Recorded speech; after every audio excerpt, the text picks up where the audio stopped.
Right. So, as I was mentioning, the decree law Article 1 was only for mentioning the scope or imposition of the tax.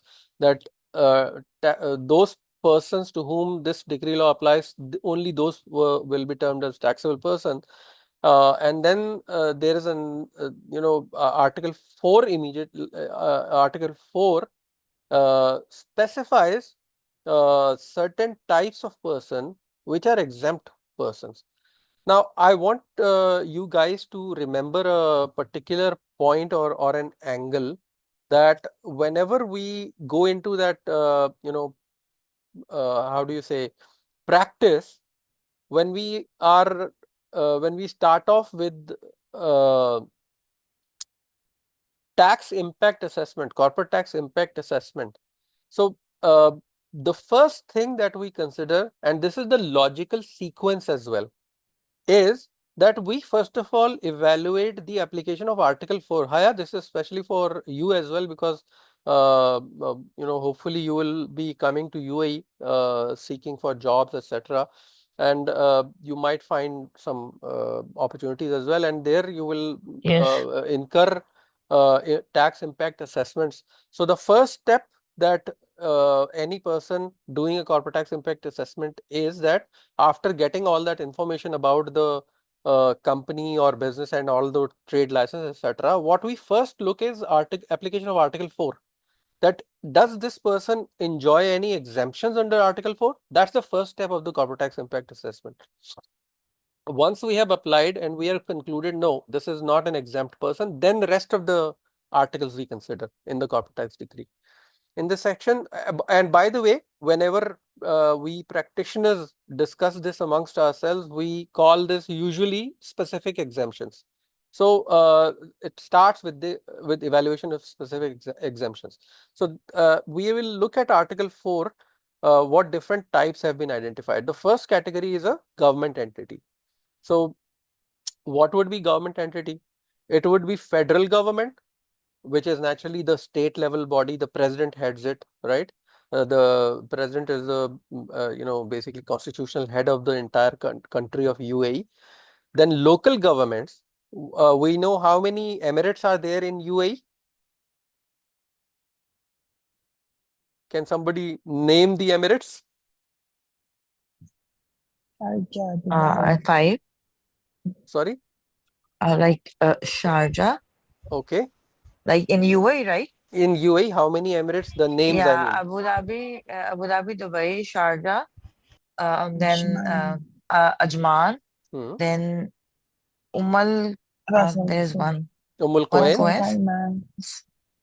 and there's one more. Fujairah, Ras Al Ras Khaimah. Al Khaimah, Fujairah. Fujairah. Ras Ras Al Al Khaimah, Khaimah, yeah. and Fujairah. So Fujairah. each of these emirates has a ruler. And while the country United Arab Emirates, and this is where I would stress upon the need for corporate tax practitioners to always refer back to the constitution as well. If you guys are practical, if you are practically reading it with an intention to actually apply the corporate tax, you guys have to understand the sovereignty structure of the UAE. So while the entire country is under a federal level government, there is certain level of sovereignty that has been granted to local governments as well. Very, very important for you to remember. There are even certain decisions in which the emirate is the sovereign authority. So you must understand this very important point, and that means sometimes even the constitution allows them that their emirate level decision or law will prevail over anything else. Okay, so rulers also issue laws. What do we call those laws? Can somebody tell me? When a ruler issues a decree, when the ruler of an emirate issues a decree, what is that decree called? Federal decree law. No, absolutely not. That is not called federal decree. It is called Emirati or Amiri decree. Okay. So local governments is another category.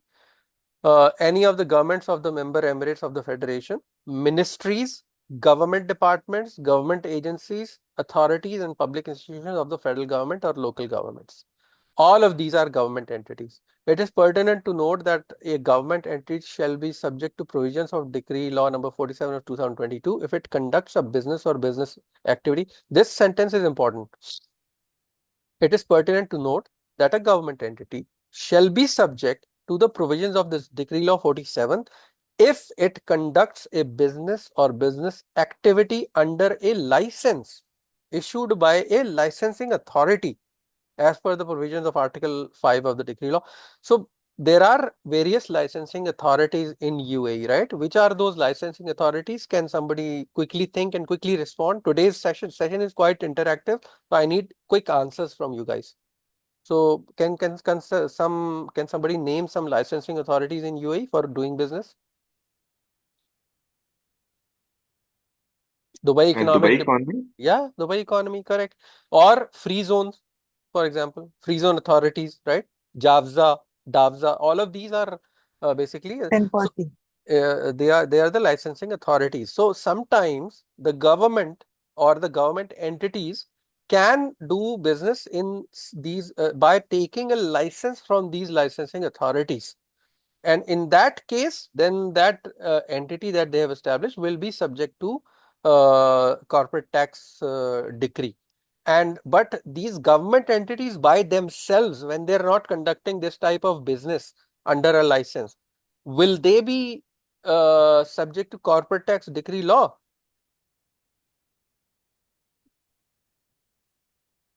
Can the government entities be subject to corporate tax decree law?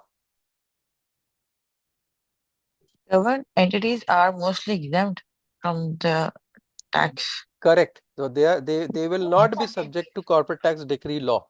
They will be out of the ambit of the corporate tax decree law. They will not file a return. They will not register for corporate tax. Okay. Secondly, government controlled entities. This is defined to mean any juridical person. Juridical means legal person, which is a body corporate usually, directly or indirectly, wholly owned and controlled by a government entity. The key word here is wholly owned and controlled by a government entity, as specified in a decision issued by the cabinet at the suggestion of the minister. Again, such government entities are exempt or out of scope, exempt from tax. So they will not be. So there are certain legal persons or companies that are 100% owned by government, and if they are 100% wholly owned and controlled by a government entity, then the corporate tax law shall not apply to them.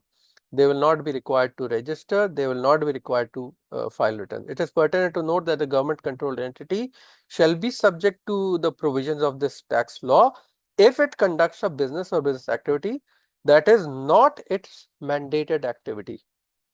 So what happens is any such government controlled entities, please note this point for your remembrance. Uh, any such government controlled entities are usually incorporated by issuance of a decree, usually a federal level decree. So, and if that is the case, if it is incorporated under a federal decree, then that decree identifies the mandate of that entity, that this entity is going to perform this and this and this activity. That's called mandated activity. If that entity engages into other than the mandated activities, then that part of the business will be subject to corporate tax decree law. Clear, guys? Non-mandated activities will still be subject to corporate tax decree law of government controlled entities. So I had the opportunity to read the decree for the formation of Oman Development Bank in Oman. Naturally, it's a different country, so the law applies there. But the decree that was issued by the ruler of Oman for constitution of Oman Development Bank clearly identified their mandated activities. And if the bank were doing anything beyond those mandated activities, there was a lot of discussion with the Oman Tax Authority in that regard. lot of correspondence happened. I was the person who was preparing those correspondences, and we whatever conclusion we came on, but it was something similar to what has been provided in the UAE corporate tax. So this is the case. I would like to take this opportunity quickly to ask Mr. Tanu Goel to because Emirates Development Bank is a national level institution. Just one question I have: whether Emirates Development Bank was formulated under a decree from the federal government, Mr. Tanu? Yes, under degree number 7 of 2011. Right, right. So we are we right in assuming that this would fall under the uh, concept of government controlled entity? It's a public joint stock company, but 100% ownership is with MOF. Right, right, right. Okay, great. Thank you very much, Mr. Tanu. Yes, thank you. So it is a government controlled entity. A person engaged in extractive business. So let's have a look at it. A person, any natural person or juridical person engaged in an extractive business that meets the condition of Article 7. So guys, just to let you know, the way the corporate tax decree law has been designed is that after Article 4, so let me ask you a question. The ones who are doing this course, have you guys already downloaded the corporate tax decree law? Do you guys have this with you? If anybody, Yes, yes. if you have it, I would hugely appreciate if you can quickly share it on the WhatsApp group right now. So for others also to have it. Can you please do that, Haya, on WhatsApp group? So, Can you share it on the WhatsApp group? yeah, sure. I'll share it now. Okay, please, perfect. So yeah, so as I was telling you, after Article 4, then in Article 4, basically all these different types have been mentioned in various clauses. That one type is government entity, then government controlled entity, then extractive business, etc., etc. And then going forward from Article 5 or 6 onward, all of these key concepts have been elaborated. So what we are looking at is not only small part of the Article 4, but the subsequent article as well. For example, there is one article only on extractive business. The entire article addresses different aspects of extractive business that has been mentioned in that article. So you guys should have it. And these specific exemption articles start from Article 4 and go all the way until I think Article 10, if I am not mistaken, until Article 10 they continue. So an extractive business is a business or business activity of exploring, extracting, removing, or otherwise producing and exploiting the natural resources of the state or any interest therein as determined by the minister. So why did the corporate tax decree law use the word natural resources? They could have easily written oil and gas, right? Why did they write natural resource? Can somebody tell me why they did that? So are we saying that natural resources has a different meaning than oil and gas? Yes. Yes. And what would that be? Um, I mean, it also include like copper, gold, those things as well. Absolutely, absolutely right.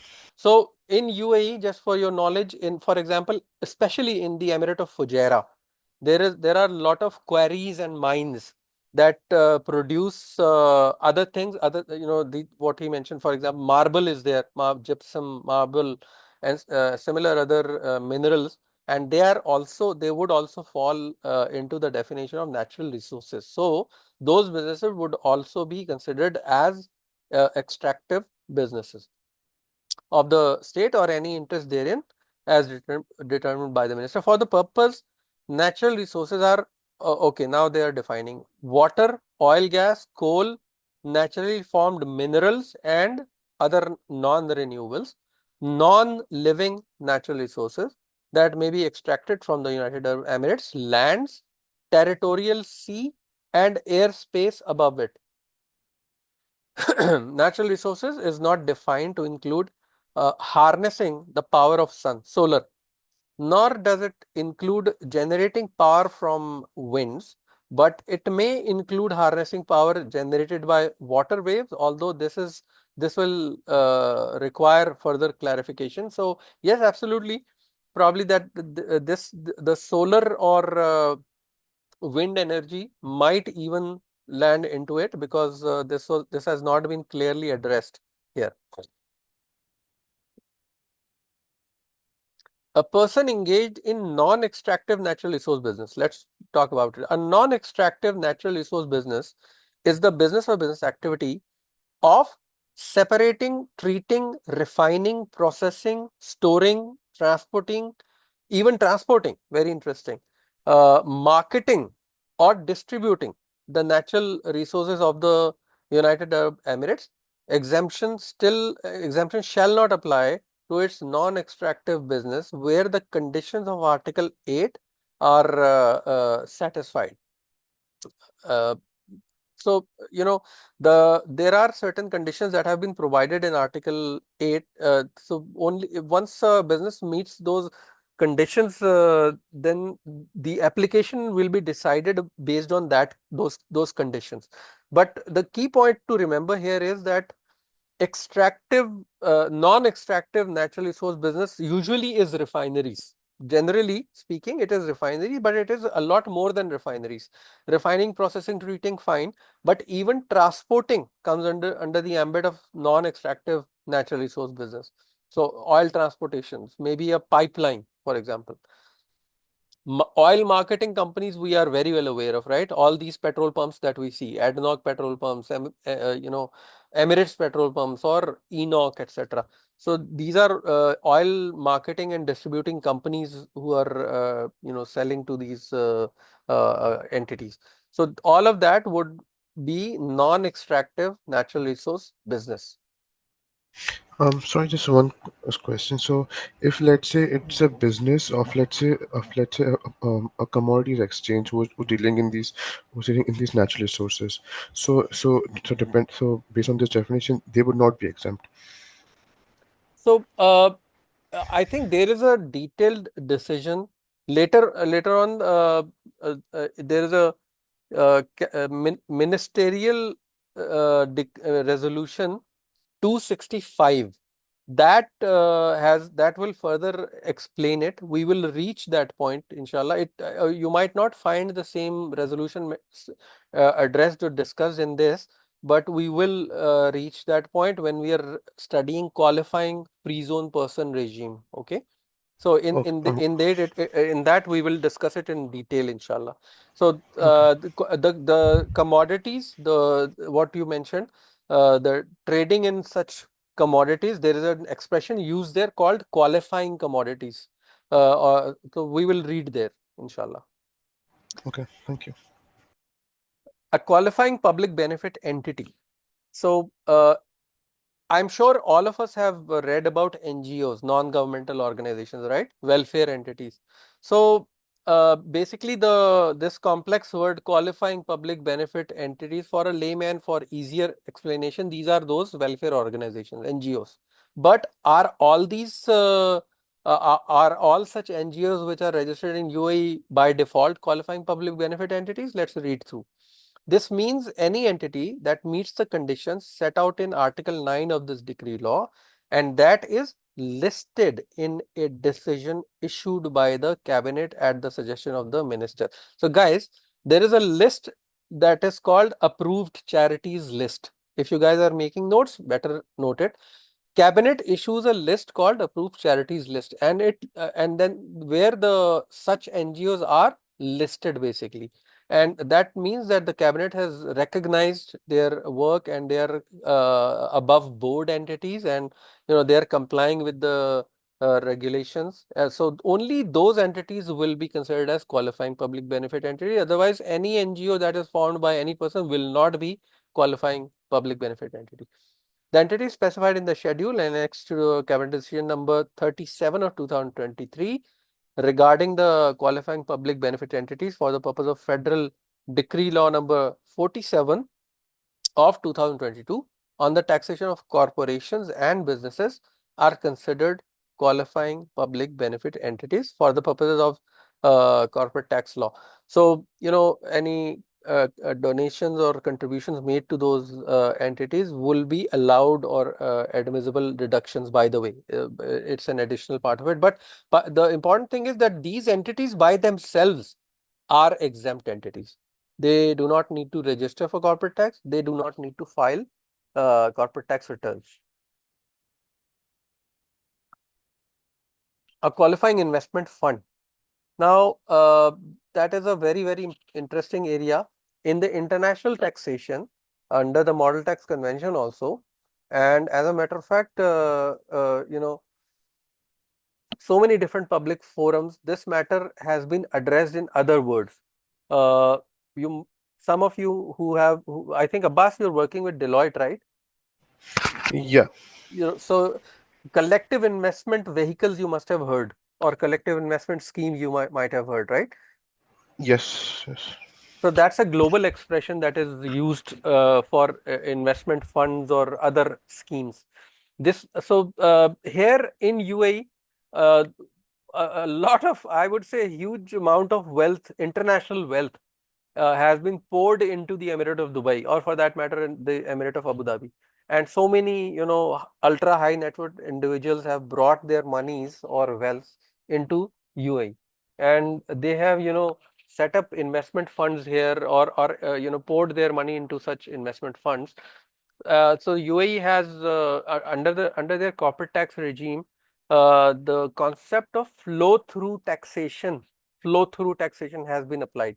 So such investment funds have on purpose been taken out of the ambit of corporate tax. So we'll see.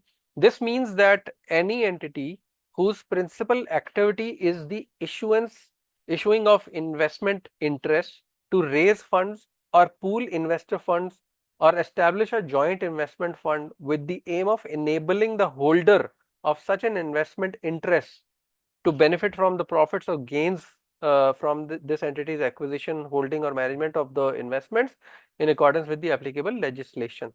And so that would be called an investment fund. Basically, an entity formed for receiving the monies from the investors and then investing those monies into various, securities or other, shares or bonds or other, indexes, etc. So usually these investment funds are monitored and regulated by financial authorities. For example, a huge amount of such investments is in DIFC. Investment funds have been formed in DIFC. Those investment funds were formed by investment management companies or investment advisors, and those investment companies are uh, uh, they are highly regulated. Investment management companies are highly regulated by the legal framework of Dubai Financial Services Authority. So when we go into the details of this article, which is there for qualifying investment funds, we will see quite a few conditions have been imposed there. This is article number 10, I think. And they say that these investment funds should be regulated by a government regulator. Uh, their shares should be, sometimes they should be on recognized stock exchanges. So different terms have been mentioned there. So these investment funds will be seen as qualifying investment funds, and they are exempt from corporate taxation. These investment funds by themselves will not need to be registered as a taxpayer with the federal tax authority. They will not need to file a corporate tax return. These are qualifying investment funds. Pension or social security fund. Now, pensions or social security it is directly related to the social welfare of such a huge amount of expatriate workforce or even local workforce operating in UAE. It would be bad taste to tax those monies, hard-earned monies of that expatriate workforce. So that is why these pension or social security funds have been kept out of the ambit of UAE corporate taxation. A public pension or social security fund or a private pension or social security fund that is subject to regulatory oversight by competent authority in the state, and that meets any other conditions that may be prescribed by the minister. Ministerial decision number 115 of 2003 on private pension funds and private social security funds for the purpose of Federal Decree Law number 47 of 2022. Please note this reference, guys.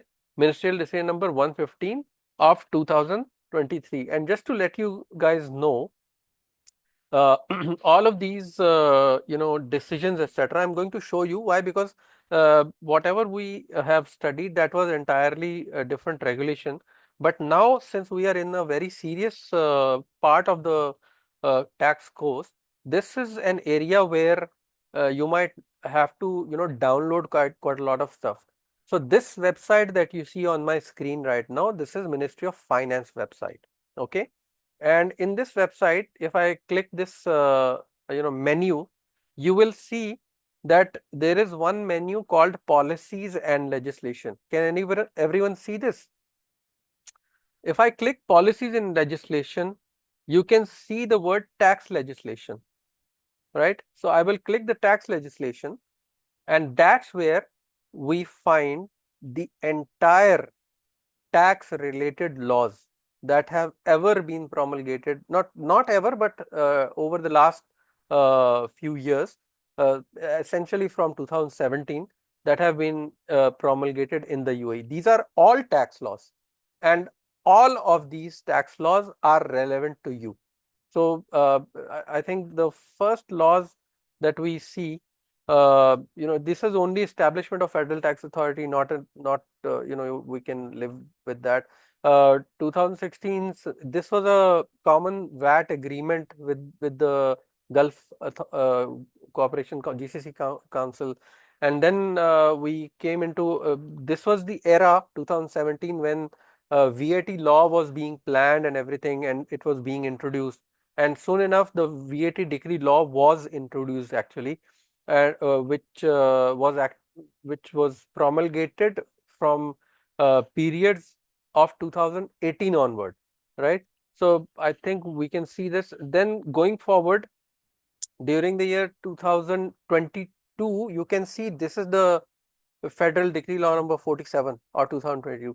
But as soon as this law was implemented or introduced in December 2022, it went on for some time until the month of May came. So in May, suddenly a flurry of decisions started to come. Almost 30 decisions were introduced in the month of May alone, 2023. You can see all of these 2023. These are various ministerial or cabinet decisions. These decisions addressed all these provisions that we are studying right now.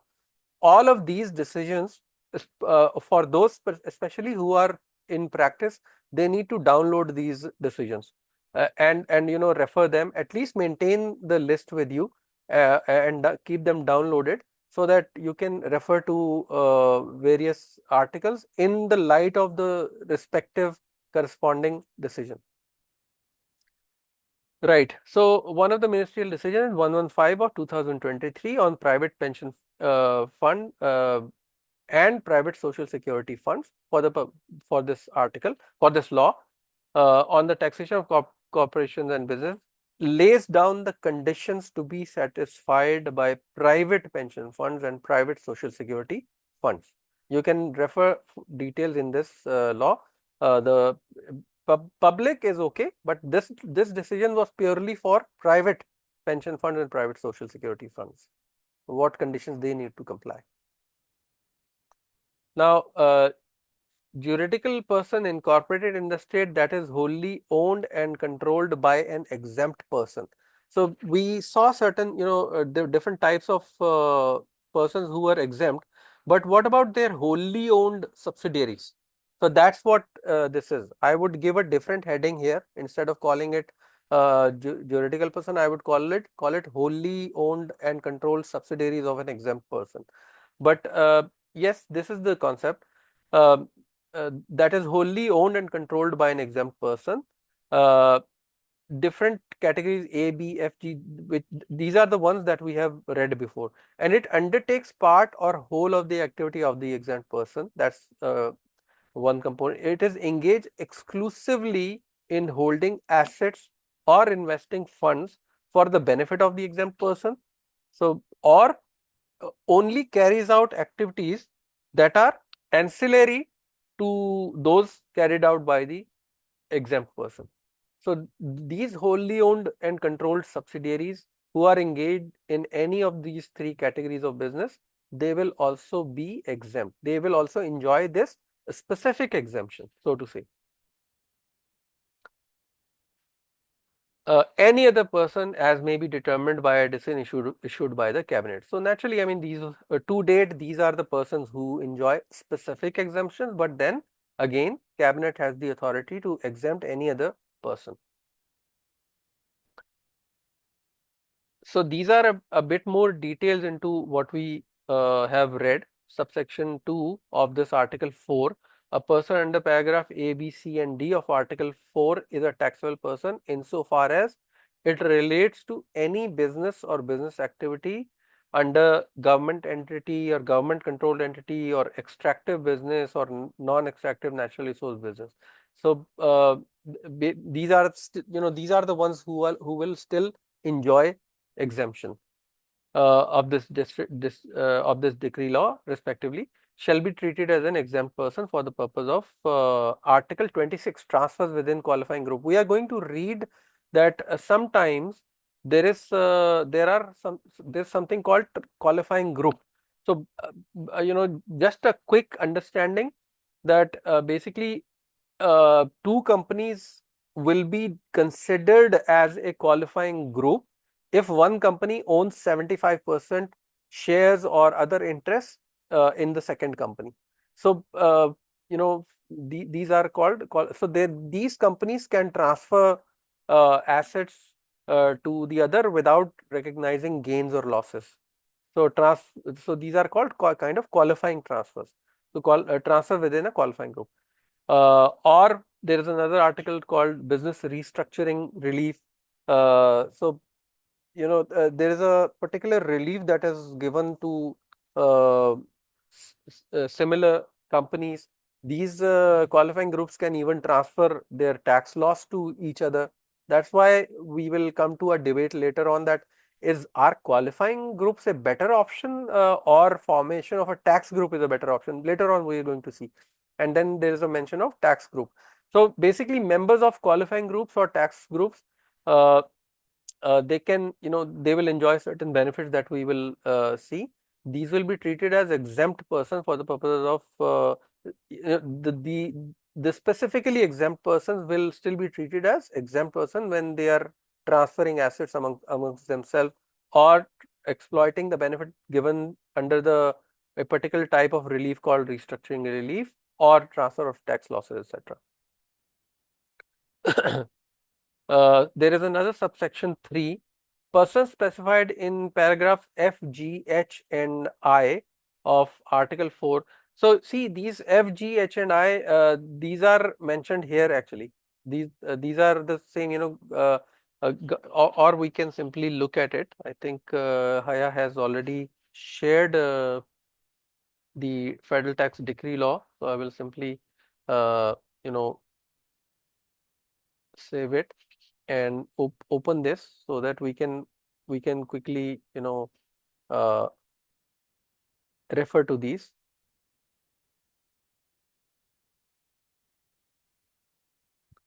I don't think Haya it is opening up, but Let me share it again. okay. Anyways, I think I have been able to open this. So let me directly take you to the Article 4. Basically, this is Article 3. This is Article 4. So A, B, F, G, pension fund. F is qualifying investment fund. A, B, government entity, government controlled entity. So the first four are very special uh, importance: government entity, government controlled entity, then extractive, non-extractive businesses, because this is a huge part of the economy, and then the qualifying investment fund and public pension fund. So coming back to what we were looking at, A, B, C, and D. So first four categories. First four are government entities, government controlled entities, and then extractive, non-extractive businesses of Article 4. That is a taxable person insofar as that relates to business or business activity under these four categories shall be treated. This we read. Subsection 4. Persons specified in F, G, H, and I. Let us have a look at F, G, H, and I. So we can see F, which is qualifying investment fund, G, public pension fund, H, uh, wholly owned or controlled subsidiaries of the of these government entities, government controlled entities, and FG, which is investment fund or a public pension fund. So just for remembrance, we are talking about wholly owned subsidiaries. So what will happen to these wholly owned subsidiaries? They are required to apply to authority to be exempt for corporate tax. So what is the difference here? What did we read just now? F, G, H, and I, these four categories basically are required to apply for exemption. But what about the other ones, A, B, C, D? Are they required They to? were exempt. No, they are already exempt. They don't Exactly. require to apply. They're not Yeah. required to apply for exemption. But the other ones, F, G, H, and I, they are required to apply for exemption. That's the difference in the form and manner. So a qualifying investment fund, public pension and social security fund, wholly owned subsidiaries of these qualifying exempt entities, and any other special person are not exempt by right. To become exempt, they must apply to FTA and prove that they are meeting the conditions. There's another subsection 4, exemption from corporate tax under paragraph F, G, H, and I that we saw just now. What was F, G, H, and I? Let's have a look again.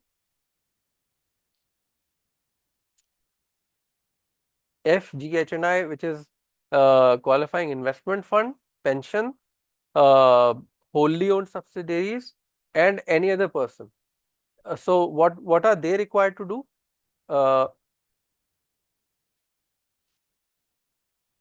The exemptions under these F, G, H, and I shall be effective from the beginning of the tax period specified in the application. So you are applying mid-year. How would you how would you look at the tax year? So is it by default a Gregorian calendar year, or can it be different? I don't expect you to give me the right answer right now, but it's fine. Give me the answer anyways. What would be the tax year? It could be different. It could be different. What is the default tax year under corporate tax law? Is it July to June? July to June. No. By default, January to it's December. Jan to December. Gregorian calendar year is the default tax Yes. year, but it And if can be different. it can be different, we can opt for special tax period also. Yes, we can. So in the mid-year, let's say March or May or June, whenever you apply for exemption, it was granted that it will be construed from the beginning of the tax year. Subsection 5. In the event that the exempt person failed to meet any of the conditions under the relevant provision of the decree law at any particular time during a tax period, that person shall cease to be an exempt person for the purpose of the decree law from the beginning of that tax period. So any violation and the entire year's exemption is gone retrospectively. That's a key point for us to remember. Subsection 6. For the purposes of clause 5 of article 4, the minister may prescribe the conditions under which a person may continue to be an exempt person or cease to be exempt person from a different date in any of the following instances. Failure to meet the conditions. So when will the exemption be taken away? When non-compliance with the conditions happens. That's the first. Failure to meet the conditions of a temporary nature and will be promptly rectified, and appropriate procedures are in place to monitor the compliance with the relevant conditions. Any other instances as may be prescribed by the minister. Minister means wherever the word minister is written, it by default means Minister of Finance. So non-compliance basically will result in removal of exemption. Ministerial decision number 105 of 2023 on determination of conditions under which a person may continue to be deemed as an exempt person or cease to be deemed as an exempt person from a different date for this decree law. They have been issued. So this is that decision, ministerial decision number 105. The decision prescribes the conditions under which a person may continue to be deemed as an exempt person or cease to exist as an exempt person. Now, Article 11, as a matter of fact, I personally think that this article is probably one of the most important articles, and as a matter of fact, sometimes it other than that Article 4, which is for purely for exemptions only, specific exemptions, but that's usually a rare case article. But this Article 11 has a lot more important because this applies to the masses. If you understand clearly the concepts that have been laid out in Article 11, you will be able to look at look at any case scenario from a bird's eye view perspective, global perspective, and you'll be able to gauge a lot of important things. Taxable person is a person subject to corporate tax in the United Arab Emirates, and those entities are uh, number one, corporate tax shall be imposed on a taxable person at the rates determined under the law. This is fine. This is only on rates. Taxable person, this actually this paragraph and the next paragraph we'll see. A taxable person shall either be a resident person or a non-resident person. So the entire population has been divided into two, basically resident person and non-resident person. We're going to look at the both of these concepts in a bit more detail because even only resident person has three categories. We're going to look at it. This clause explains that a person can be taxable if it is a UAE resident or resident in another country, and meaning of the resident is explained in Article 11 sub-article 3, immediately below the meaning of non-resident explained in Article 4. So both have been identified in this article. Taxable persons are either persons from the UAE or persons from another country which have earned. This, what we just saw, this is not law. Actually, this is not. This is only a commentary. Let us have a look at the law bit. UAE resident juridical persons. So UAE resident juridical person, a juridical person that is incorporated or otherwise established or recognized under the applicable legislation of the state. So three words used: incorporated, established, or otherwise or recognized under the applicable legislation of the state, including a free zone person. So incorporated means incorporated. It's as simple as forming a company because you are granted a certificate of incorporation. What about established? So branches or permanent establishments are actually established. So they're not companies. They don't have a certificate of incorporation, but they are issued something else.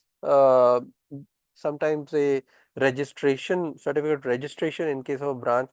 But the word establishment established basically alludes to permanent establishments or recognized. So this is all the other cases where a person could be recognized as a juridical person.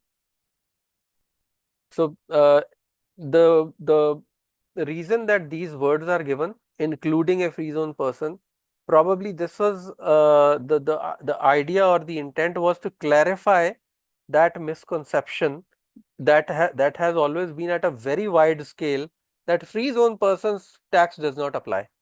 A very vague statement. But this statement was seriously challenged in 2017 when for the first time VAT law came.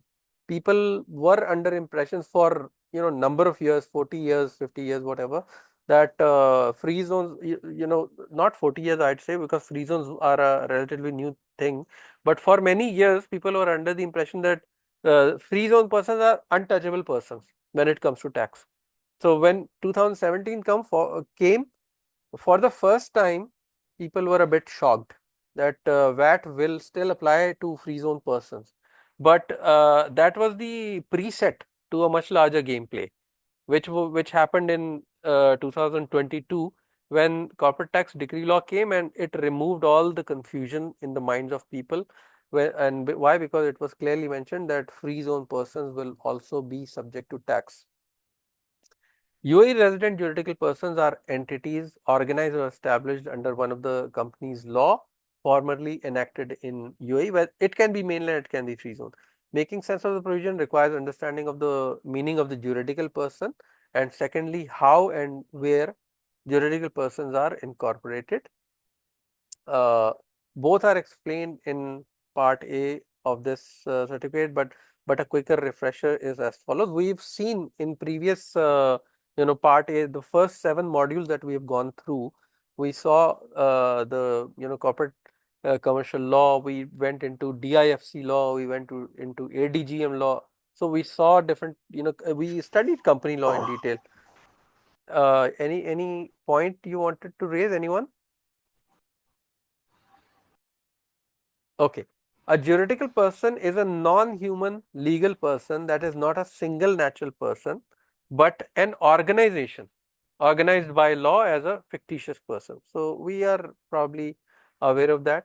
Uh, it can be corporation, government entity, NGO, international organization. So different. It can shape different shapes. It can take different forms. Rights and responsibilities of a juridical person are distinct from the natural person. FTA has defined a juridical person. That's a key point for us to remember, guys. A juridical person to mean an entity, establishment, or otherwise recognized under the laws and regulations of the UAE or under the laws of a foreign jurisdiction that has a legal personality separate from the founders, owners, directors. So, examples of UAE domestic juridical persons can be different. A limited liability company or LLC. It can be a foundation, an onshore trust, a public or private joint stock company. And other entities that have separate legal personality. Trust is a questionable point to raise here, because unless trust has in the memorandum or it is clearly written that it has a separate legal personality, trust will not be considered as a legal person. So if it is written as an onshore trust, please don't take it at face value. If in a practical scenario, if you come across a trust for whom you are about to issue advice or evaluate the tax impact, so the constitutional documents of the trust must be seen, and more importantly, where that trust is formed, that that registrar, for example, if it is it's a trust formed in DIFC, for example, you have to look at the law of the DIFC, particularly from the perspective of trust. And even if you don't do that, an easier approach is to simply look at the constitutional document, which will be in this case trust deed. That trust deed will be akin to something called memorandum of association, which I'm sure you guys are aware of. Memorandum is the document. Memorandum of association is the constitution of a company, which grants, which clearly identifies its status, and it is backed up by the law of that registrar.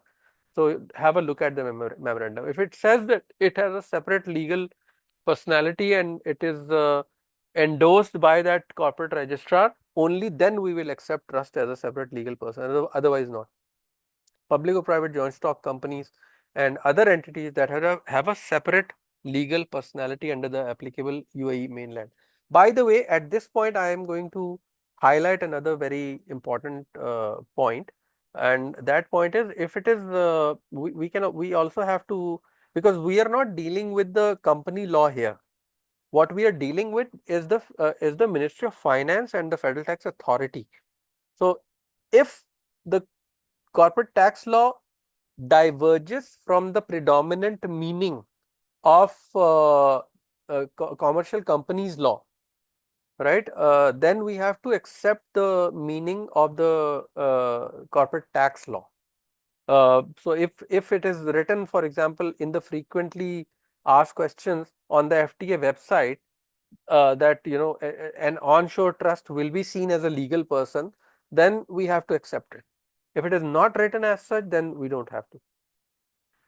UAE branches of a domestic or foreign juridical person, etc. So branches also, the branches have been included in the meaning of a juridical person. So think of it from a legal perspective. Why are we considering branches as legal person? Because think of the branches as the ambassador of a country in another country. So that ambassador has the same power or authority as the president of that country which he is representing.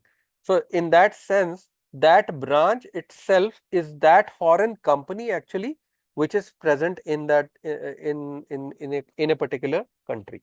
So that is why the branch has been considered or accepted as a legal person. UAE branches of a domestic, okay, that we read.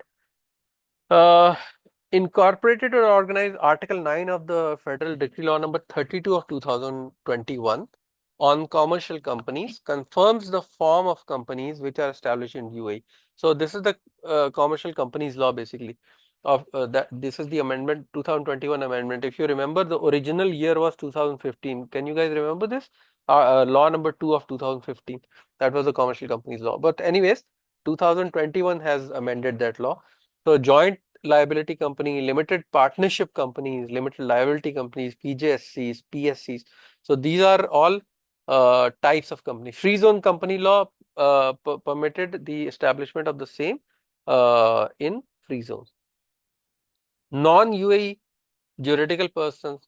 So if anyone ever has a question, you guys can ask me. If the answer is about to come in a later part, I'll let you know. But if it is not, then I will give you the answer. The juridical person that is incorporated or otherwise established or recognized under the applicable legislation of a foreign jurisdiction, juridical person that is incorporated or otherwise established or recognized under the applicable legislation of a foreign jurisdiction. So that is effectively managed and controlled in UAE. Please, guys, this is something called POEM, place of effective management. So what we saw up here was the easier scenario, first scenario of a resident person. What did I tell you? If you look at the mind map of this, the first stage is the entire world has been divided into two categories: resident persons, non-resident persons. What are we studying right now? The first category, which is resident person. So under the resident persons, the first category, which is the easiest category, is legal person. Those that have been established in UAE, those that have been incorporated in UAE, established in UAE, registered in UAE. That's an easier one. But what about those companies which have not been, which are not even present in UAE? What we are studying right now is a very unique situation. Non-UAE juridical person, a juridical person that is not even in UAE, that is incorporated or otherwise established or recognized under the laws of another country. Central management and control is not defined in the Article 47, but some indicative factors have been. So Abbas, when have you ever come across this situation that a company is incorporated or situated in entirely a different country? It is not present here, but the shareholders are sitting here in UAE, and that company was considered a resident of UAE. Can you shed some light on that?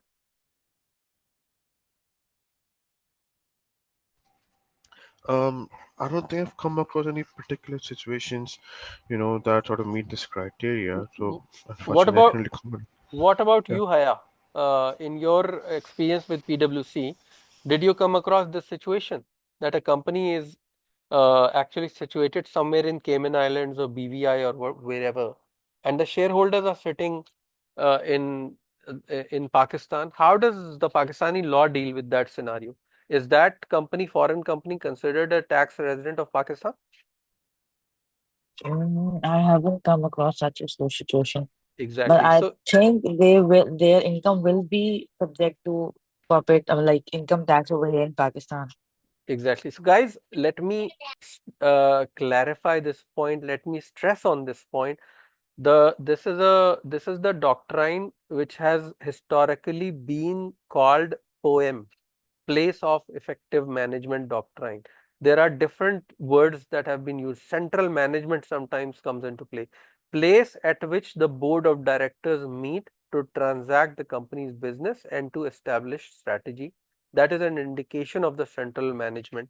Place at which the senior management and key management executive functions with secondary influences, including the place of incorporation of the governing laws, operational management that sits here, place where accounting records are kept, location of the bank account. All of these are indicative that the company is actually being managed from a particular country. So I want to quote two case laws that have actually happened. One, is there have people from India also joined in our call? I do not see. Okay, some people are here, but anyways, guys, is there a place called Sikkim? Sikkim? Yeah, Mr. Tanu is here anyway. So, Sikkim is in India, right? Sorry, Yes, sir, can you the repeat your Sikkim. question? Sikkim, Yes, Sikkim. yeah. Yeah. Yes. So there is a famous case law in regarding Sikkim. So what happened was Sikkim became part of India, uh, not at the time of independence, but later on. I think in 70s or something, or later on in 60s. But there was a case filed by the Revenue Authority of India saying that the taxpayer, which was actually incorporated in Sikkim, which was not part of India at that time, was being centrally managed in uh, Delhi. Okay, and they claimed that this company, which is located, which is incorporated in Sikkim, is a tax resident of India, and it has to pay the Indian tax. And it was contested, and the case went on to court. And after looking at all the details, it was found that a chartered accountant's company was managing kind of on a managed services basis. They were managing the operations of the Sikkim company from Delhi. So all the operational documents, bank accounts, and all of those were being dealt in Delhi. So based on that, it was held that the company in Sikkim was a tax resident even before the annexation of Sikkim to the state of India. So that is one case. Another case that happened was in Australia, where a bank which was located in another country. I think it was Guam or something, but anyways, that bank was the board of directors were a man and his wife who were dealing with the affairs of the bank. But Australian Tax Authority basically claimed uh, that bank which was situated in Guam, that was subject to Australian taxation. And the reason that they gave was that this bank is being centrally managed in Australia, Sydney. Why? Because the major shareholder sits in Sydney, and effective control is in the hands of the shareholder, not the board. So this case was contested, and the matter went to the court, and the court held that the board of directors, which was located in Guam, they were acting not in executive strategic capacity, but in advisory capacity. Why? Because whatever decisions the board took, they would send the minutes to the shareholder for approval. And if shareholder if did not approve of any decision of the board, or those would not be carried forward. So if the effective control of the bank was actually in the hands of the shareholder, who was sitting in Sydney. That is why that bank located in Guam was considered or held a tax resident of Australia. So that this is a doctrine of place of effective management. 90% of your connections in UAE, the business owners, are not even aware of this point. I want you guys to take it back with you, remember this, and refer it back in Article 11 of the Corporate Tax Decree Law. Ask any person around you who has companies in India or Pakistan or USA or any other country, and ask them, are you aware that your companies in that country are actually subject to tax in UAE? They will give you the answer. How can that be? These are incorporated there in that country, all affairs are there, etc., etc. And the simple reason would be that you guys who are the owners or the decision makers are actually sitting here in UAE, and because of that those entities are subject to tax in UAE. That's the concept of place of effective management. Anyways, coming to the natural persons. A natural person who conducts a business or business activity in UAE, but please remember, while yes, natural person can be subject to corporate tax, further resolutions have clarified that up to $1,000,000 if the entire revenue of that natural person in a year is $1,000,000, he is not required to register for corporate tax. He will be required, or she will be required, only once his annual revenue exceeds the $1,000,000 threshold. Other persons, any other person as may be determined in a decision issued by the cabinet at the suggestion of the minister. Now we are coming to non-resident. So let me ask a question for those who are not practitioners of law, but they are, they are studying law and they are, mashallah, professional accountants or chartered accountants. I'm going to ask a question. Is using the expression non-resident versus foreign has the same meaning? No. No. Naturally, I knew that Abbas and Haya are going to answer that. So guys, don't answer. Let others answer. Anybody else can give a comment on that? Does non-resident and foreign have the same meaning?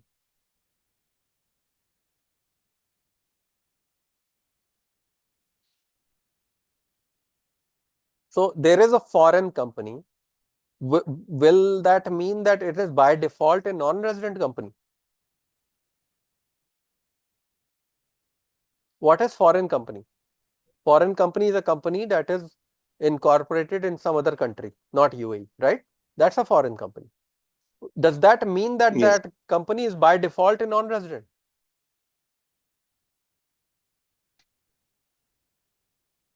Yes. By default, it is a non-resident. So, Haya, what would you say to Because this? it is not incorporated in that particular country. Okay, Haya, what is your response to it? A non-resident person is the one who is not incorporated, but their presence can be established through permanent establishment. And if we talk about No, Haya, that's for not the yeah, answer. yeah, That's beating around the bush. I have a no, no, very no, straightforward, simple yeah, question. Can a yeah. foreign company is a foreign company by default a non-resident person? No, it Abbas, cannot be by it default. It cannot be. can Why? it I cannot be um because in order to establish residency it depends on if it's a company, maybe let's say the company's management resides in UAE, so in that case there could become a resident company. Yes, However, if let absolutely. so it Exactly. depends on Correct. that then. That's a good answer. So a foreign company by default is not a non-resident company by default. It can be a non-resident company. It can be a resident company. So if somebody says that I have a foreign company, we should not make up our minds immediately that this is a non-resident company. The foreign company can be a resident company and it can be a non-resident company. As Abbas said, if the central management of that foreign company resides in UAE, then that foreign company will be a resident company. But if that does not happen, central management or place of effective management is not UAE, then only that foreign company could be a non-resident company. Why? It could even be out of the scope. It's not, see, it's not a binary scenario, 0-1 scenario. It can be a resident company if the place of effective management resides in UAE. It can be a non-resident company if that company's branch is present in UAE. Branch. Okay, why? Because that will mean permanent establishment. That company is located out of UAE, but it does have a branch operating here. So there is a permanent establishment. Then that scenario will be that this is a non-resident company, but it is subject to tax in UAE. Non-resident companies can be subject to tax in UAE. And a third scenario is that foreign company is naturally a non-resident company, but it does not even have a permanent establishment in UAE. My question to rest of all of you, and I don't want Haya or Abbas to give this answer. Third scenario, a foreign company which does not even have a place of a permanent establishment in UAE, a branch in UAE, a presence in UAE, will that company be still under the scope of corporate tax?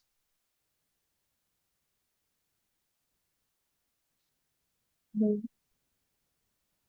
Kalima, what is your view? no, because it will be out of scope. Out of scope. Very good answer. That company will be out of scope. In order to be in scope of corporate tax, there have to be some income that is, to which corporate tax should apply. It should be at least a source based income. It is a foreign company which at least has a permanent establishment, or at least has earned some level of income from UAE through maybe even 1 or 2 visits in UAE. That will become a source based income. Only then that foreign company will be subject to tax, even if it is a non-resident company. So these scenarios we always need to remember. Okay. Anyways, let's look at further. Non-resident person is a person who is not considered a resident person. So, which means a non-UAE juridical person, not having its central management and control in the UAE, and that either has a UAE permanent establishment within the meaning of that term, or derives UAE source income. Why did they give it 2 different clauses? There's something called the UAE permanent establishment, and then derives UAE sourced income. Can that happen, guys? That a company does not even have a branch in UAE and still earning some UAE sourced income? Can that happen? Import of services? So in case of, so yes, like for what you're trying to say is that some service provider is sitting somewhere in India or Pakistan and providing services Yes. to UAE through Yeah. internet, right? Yes, yes, Yeah, yes. so that can be an example. That can be an example. Although that would now it could be seen as a virtual PE also. But anyways, we're not going to go into the virtual PE. But yes, it is one example. What about artists who come into UAE and perform? If it is a business income, they come only once, and the world record of a concert was, I think, by Taylor Swift. I think in one concert she exceeded $1 billion of revenue. So that kind of level of income can be generated even if you are a non-resident from a country. So we cannot ignore this very important aspect, UAE sourced income. Sometimes a person, it can be a legal person, it can be a natural person, can very cleverly come into UAE without any branch, without permanent establishment, and earn loads and loads of income and quickly return back to their country. So that will fall under UAE sourced income without having a branch, without having a permanent establishment. Third category has a UAE nexus. What is nexus? Can anybody tell me?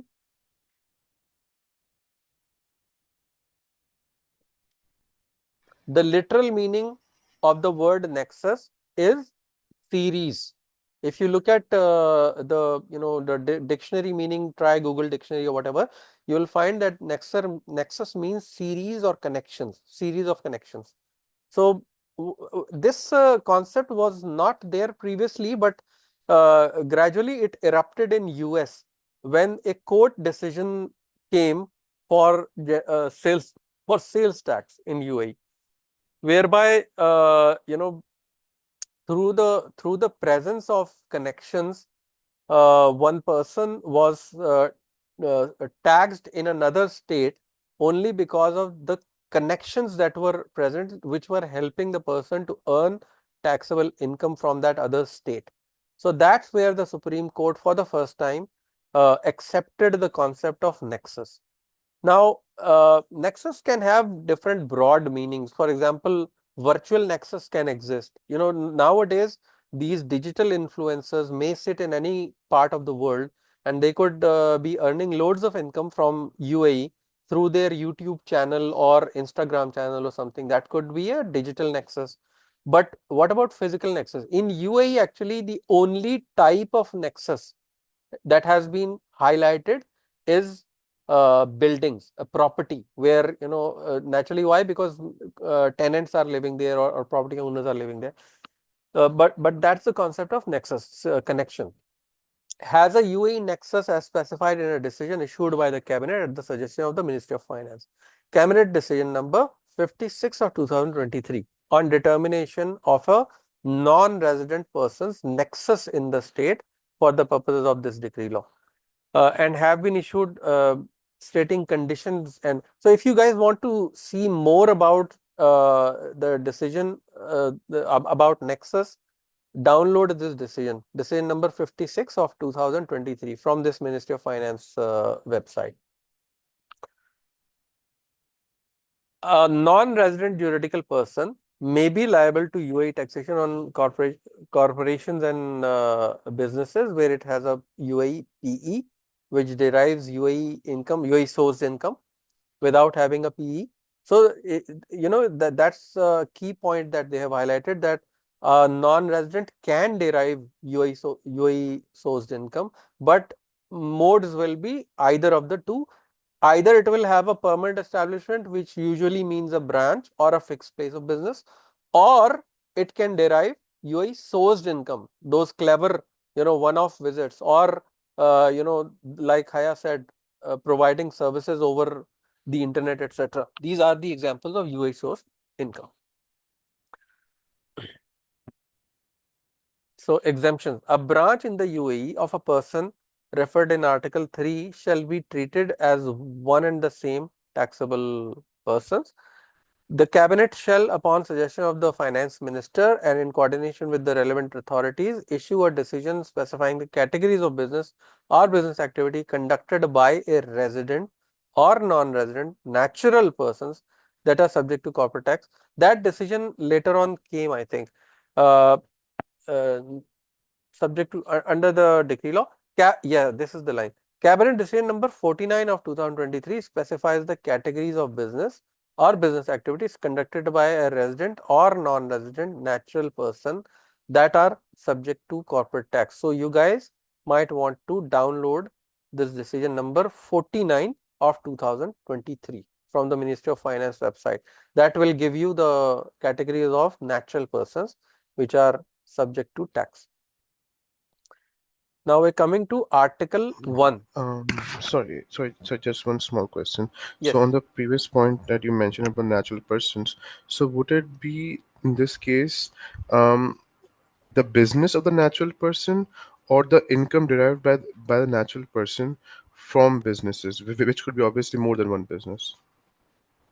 So the interesting angle that has been taken by Federal Tax Authority is that even if a natural person has more than one businesses, meaning if, for example, one of the types of trade license that a natural person can get in UAE is called sole establishment, usually in mainland. This is in mainland.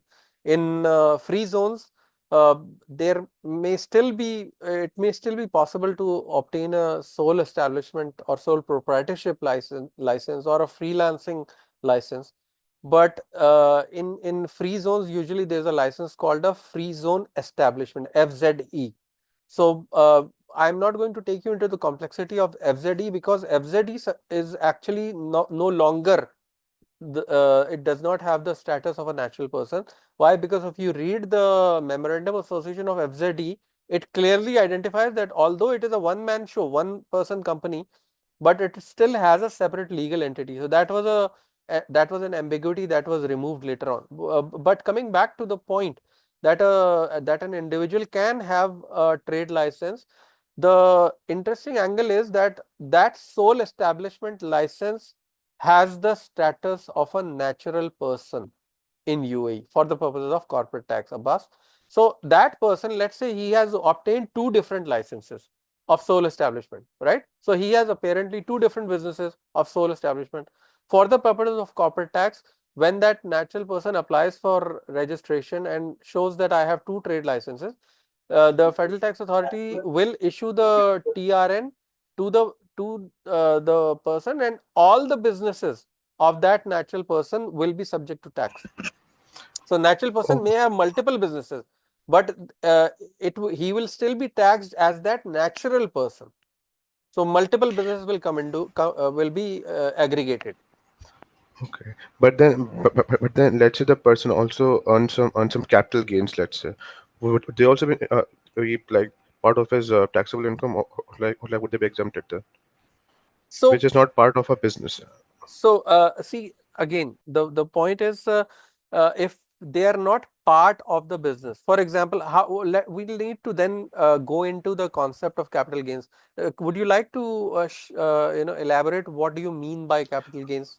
I simply mean, like, for example, the person is basically doing some trading in shares in his personal capacity. Would Right. they? Good point. So, the capital gains usually would mean, for example, appreciation of a security in which a natural person had invested. That's one example of a capital gain. Another category would be property. He had a Yeah, property and the value of the property went up, right? That is also yeah, an example of a capital gain. There may be other yeah. examples as well, right? So, he had, okay, let's not go into that, but these two examples would suffice. Those are the examples of passive income. And so we need to remember the distinction between business income and passive income. Okay. So under the corporate tax decree law, passive incomes of natural persons have been kept out of the scope of corporate tax law. So to Okay, answer you, these capital gains would be out of the scope of corporate tax law. Okay. okay, understood. Okay. Thank you. Business or business activity, Article 1. To begin, okay, let's go into business. Guys, I think we have discussed this an n number of times. Can you guys recall those three key things that we had, three key criterias we had discussed previously? What were those three criterias when we were talking about business? Regularly, ongoing, and independent basis. This is what we discussed, remember? Do I need to repeat this concept, or you guys want to quickly save time and mention what is regularly, ongoing, and independence? Haya?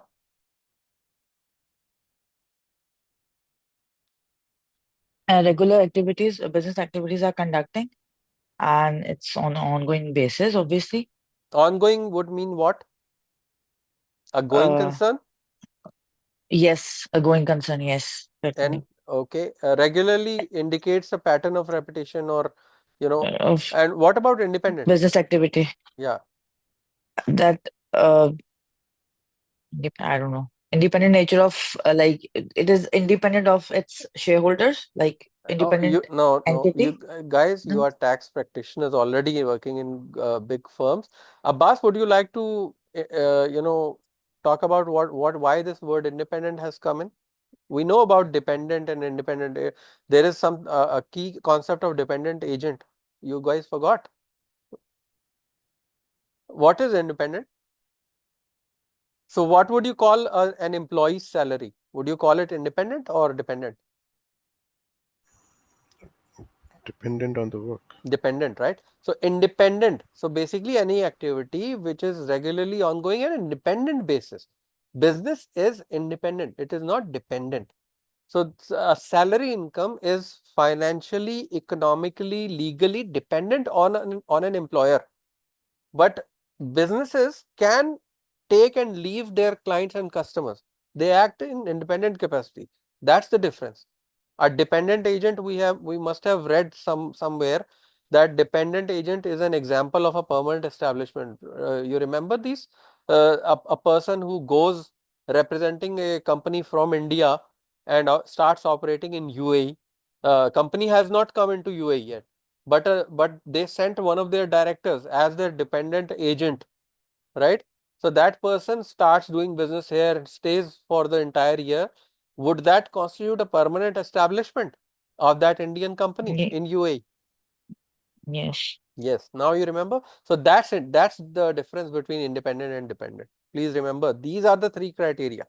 Then the next part of this definition gives different categories. The business can be done from any location, and the categories would be industrial, commercial, agricultural, vocational, service, or excavation activities. Where does this come from?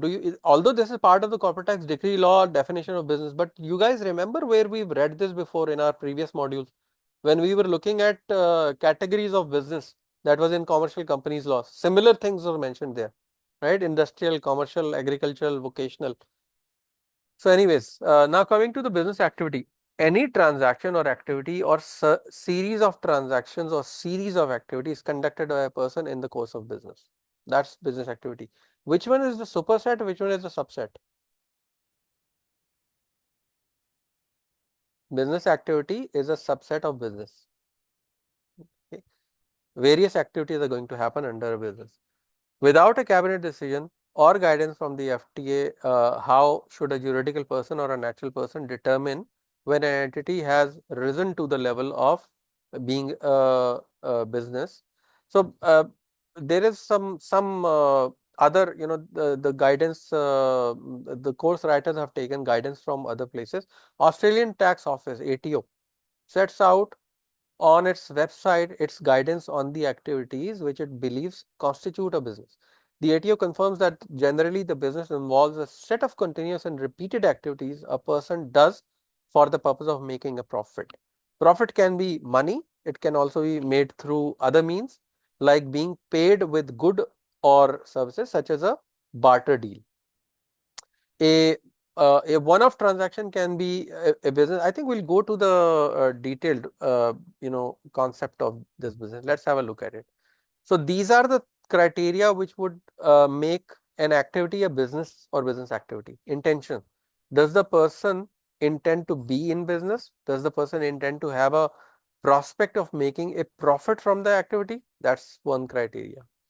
Size and scale. Is the size and scale of the activity enough to make a profit? Another criteria, activities. Are the activities repeated and continuous? That was regular. You remember we were talking about regular, right? Repeated and continuous, ongoing, right?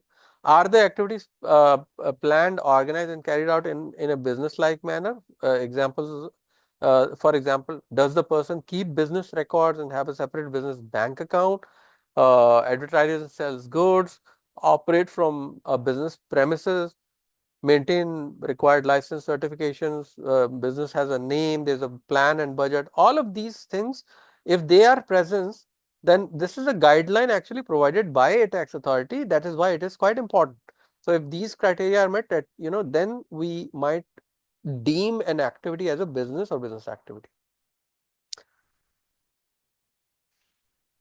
Trade. Now we're coming to another angle. To bridge the gap, we can consider the rules established by the courts in various countries to determine what amounts to a trade. Broadly, trade can be taken into to refer to operation or commercial kind by which the trader provides to customers for reward some kind of goods or services. And the extension of the definition to venture in the nature of trade, definition to ventures in the nature of trade allows for the inclusion of isolated or speculative transactions, although not all such transactions will be within the definition. So what we will do, okay, I think this meant again the extension may be helpful in determining the meaning of a business activity. The courts in the UK and other countries, including Singapore and Hong Kong, have also found the so-called badges of trade to be helpful indicators for trading. This is an examinable part. So let us say the 9 badges and their HMRC, His Majesty's revenue. What is the full, what does this C stand for? HMRC? Customs, revenue and customs. Customs. Meanings are summarized in the following accordance. Let's have a look at it. Profit seeking motive. That's the first thing. An intention to make a profit supports trading, but not by itself is not conclusive. So, but we all know that business means profit. The intention behind, usually intention behind is profit. But what about NGOs? They're also into business, but they're not into profit making business. Number of transactions, systematic and repeated transactions will support trade. The nature of the asset, is the asset of such a type or amount that it can only be turned to advantage by sale, or did it yield an income or give pride of possession? For example, a picture for personal enjoyment. So nature of the asset is key. Existence of similar trading transactions or interests, transactions that are similar to those of an existing trade may themselves be trading. Changes to the asset, was the asset repaired, modified or improved to make it more easily saleable, or saleable at a greater profit, value addition basically. The way the sale was carried out, was the asset sold in a way that was typical of a trading organization? Alternatively, did it have to be sold to raise cash for an emergency?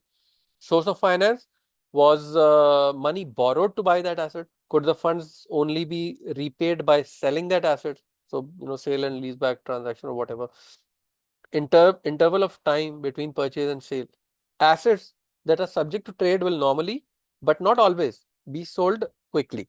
Therefore, an intention to resell an asset shortly after purchase will support trading.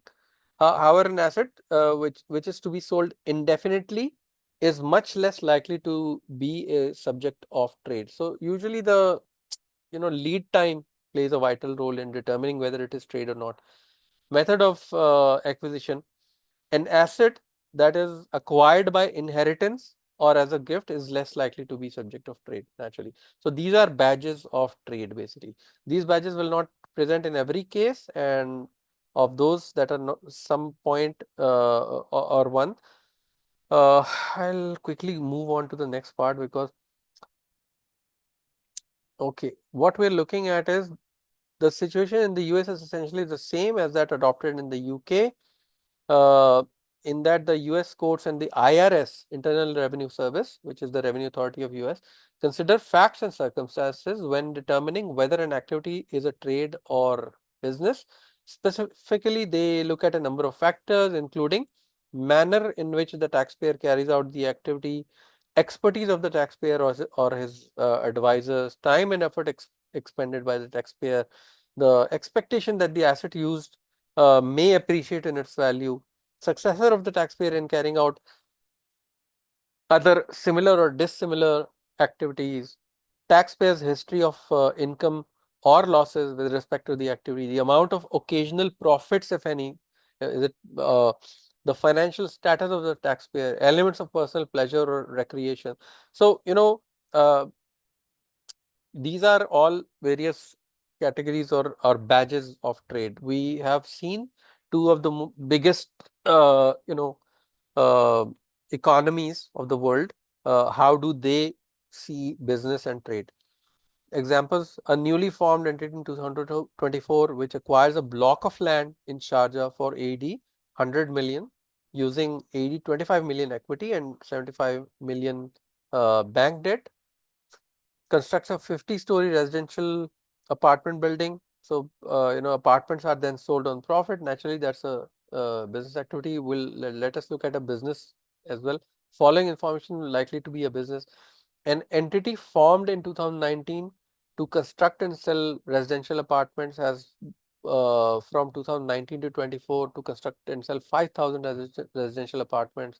In 23, entity which acquires block of land in Sharjah for that 100 million using the debt and equity structure, and then constructs 50-story building costing 250 million, wholly bank funded, and employs 500 brokers. Now this is apartments are then sold for a profit, so kind of a developer. So this is a business. So as I said, the quantum or volume of the activity may be, it can be a one-off situation as well, but business may be a relatively longer timeline. Now we're coming to Article 5 and 6. We are still on specific exemptions. Let us have a directly go to the government. A government entity shall be exempt from corporate tax. Provision of the decree law shall not apply to it. Government entity shall be subject to provision of the decree law if it conducts business or business activity under a license issued by a licensing authority. So, guys, in these four categories, basically, it's a pointer, kind of a trick for you guys to remember. The first four categories, which were the biggest ones, if you remember, what were those? Government entity, government controlled entity, extractive businesses, and non-extractive natural resource businesses. Am I right in this? The four biggest categories. So Yes. you will all remember that these four categories can be subject to tax whenever they diverge from their constitutional activities that have. So I use the words constitutional activity. It will always be, an exceptional scenario. For example, in case of government entity, that scenario is when that government entity conducts business under a license from the licensing authority. Now, if you guys can recall, this is the example of government entity, right? What about government controlled entity? When was the business of government controlled entity subject to corporate tax? That was a different scenario. What were the words used there? Can you recall? When the government Apply for exemption. No, I'm saying when is the government controlled entity's revenue subject to tax? Default is already exempted. Government entity by default is exempted. Government controlled entity by default is exempted. Extractive business by default is exempted. Non-extractive natural resource business by default is exempted. These four categories do not even need to go to Ministry of Finance or Federal Tax If they Authority to do apply. any activities that is outside the mentioned activities under the licensing Very authority. good, very good. No, mandated activity. Mandated activity. Remember, good, Kalma, you're always contributing rightly. So, whenever a government-controlled entity, we discussed this, right? I even asked this question with Mr. Tanu that is Emirates Development Bank constituted under a decree law, and he told us all that yes, there is a decree law, and that law or that decree identifies the mandate of Emirates Development Bank, right?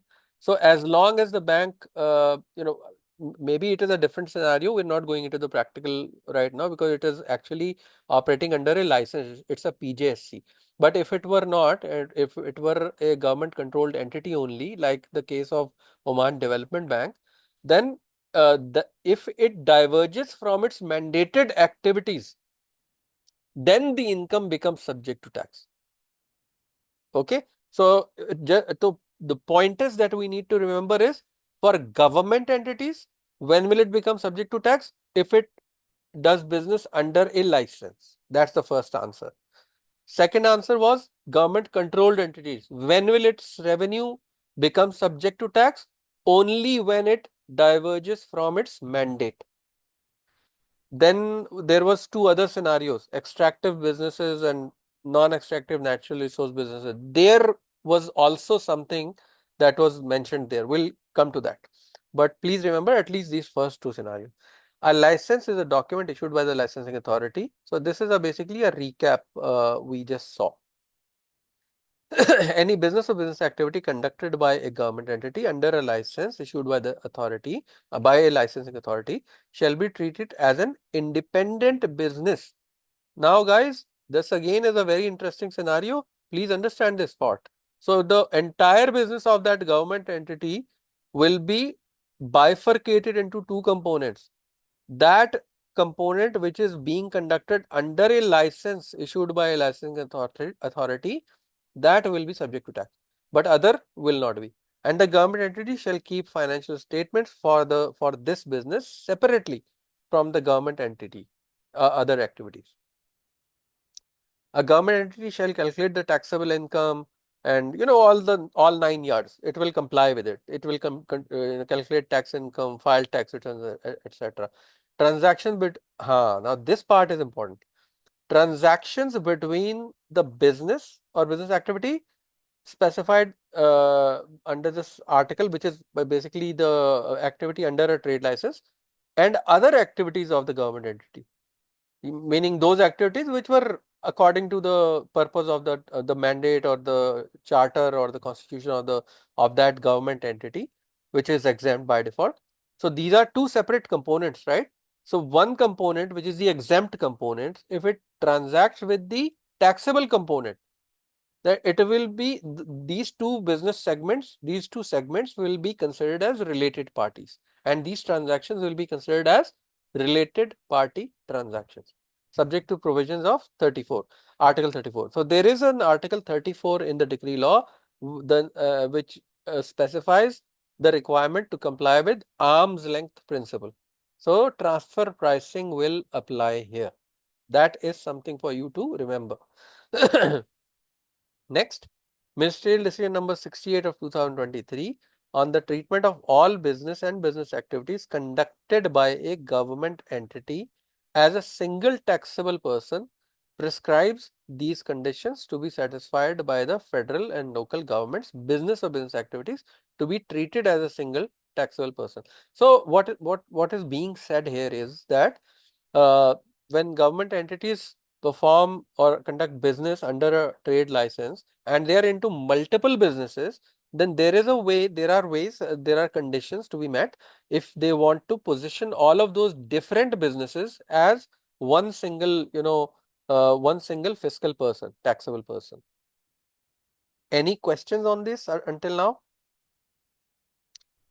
So this was all about government entity. Government entity must not conduct a business activity under a license, and if it does, it must pay corporate tax on its taxable income, keep separate financial statements for the business activity, and apply the arm's length principle. Summary, basically, it's a recap. And government entity can apply to the FTA to have all of its business activities taxed as a single person. Then the next category, government controlled entities.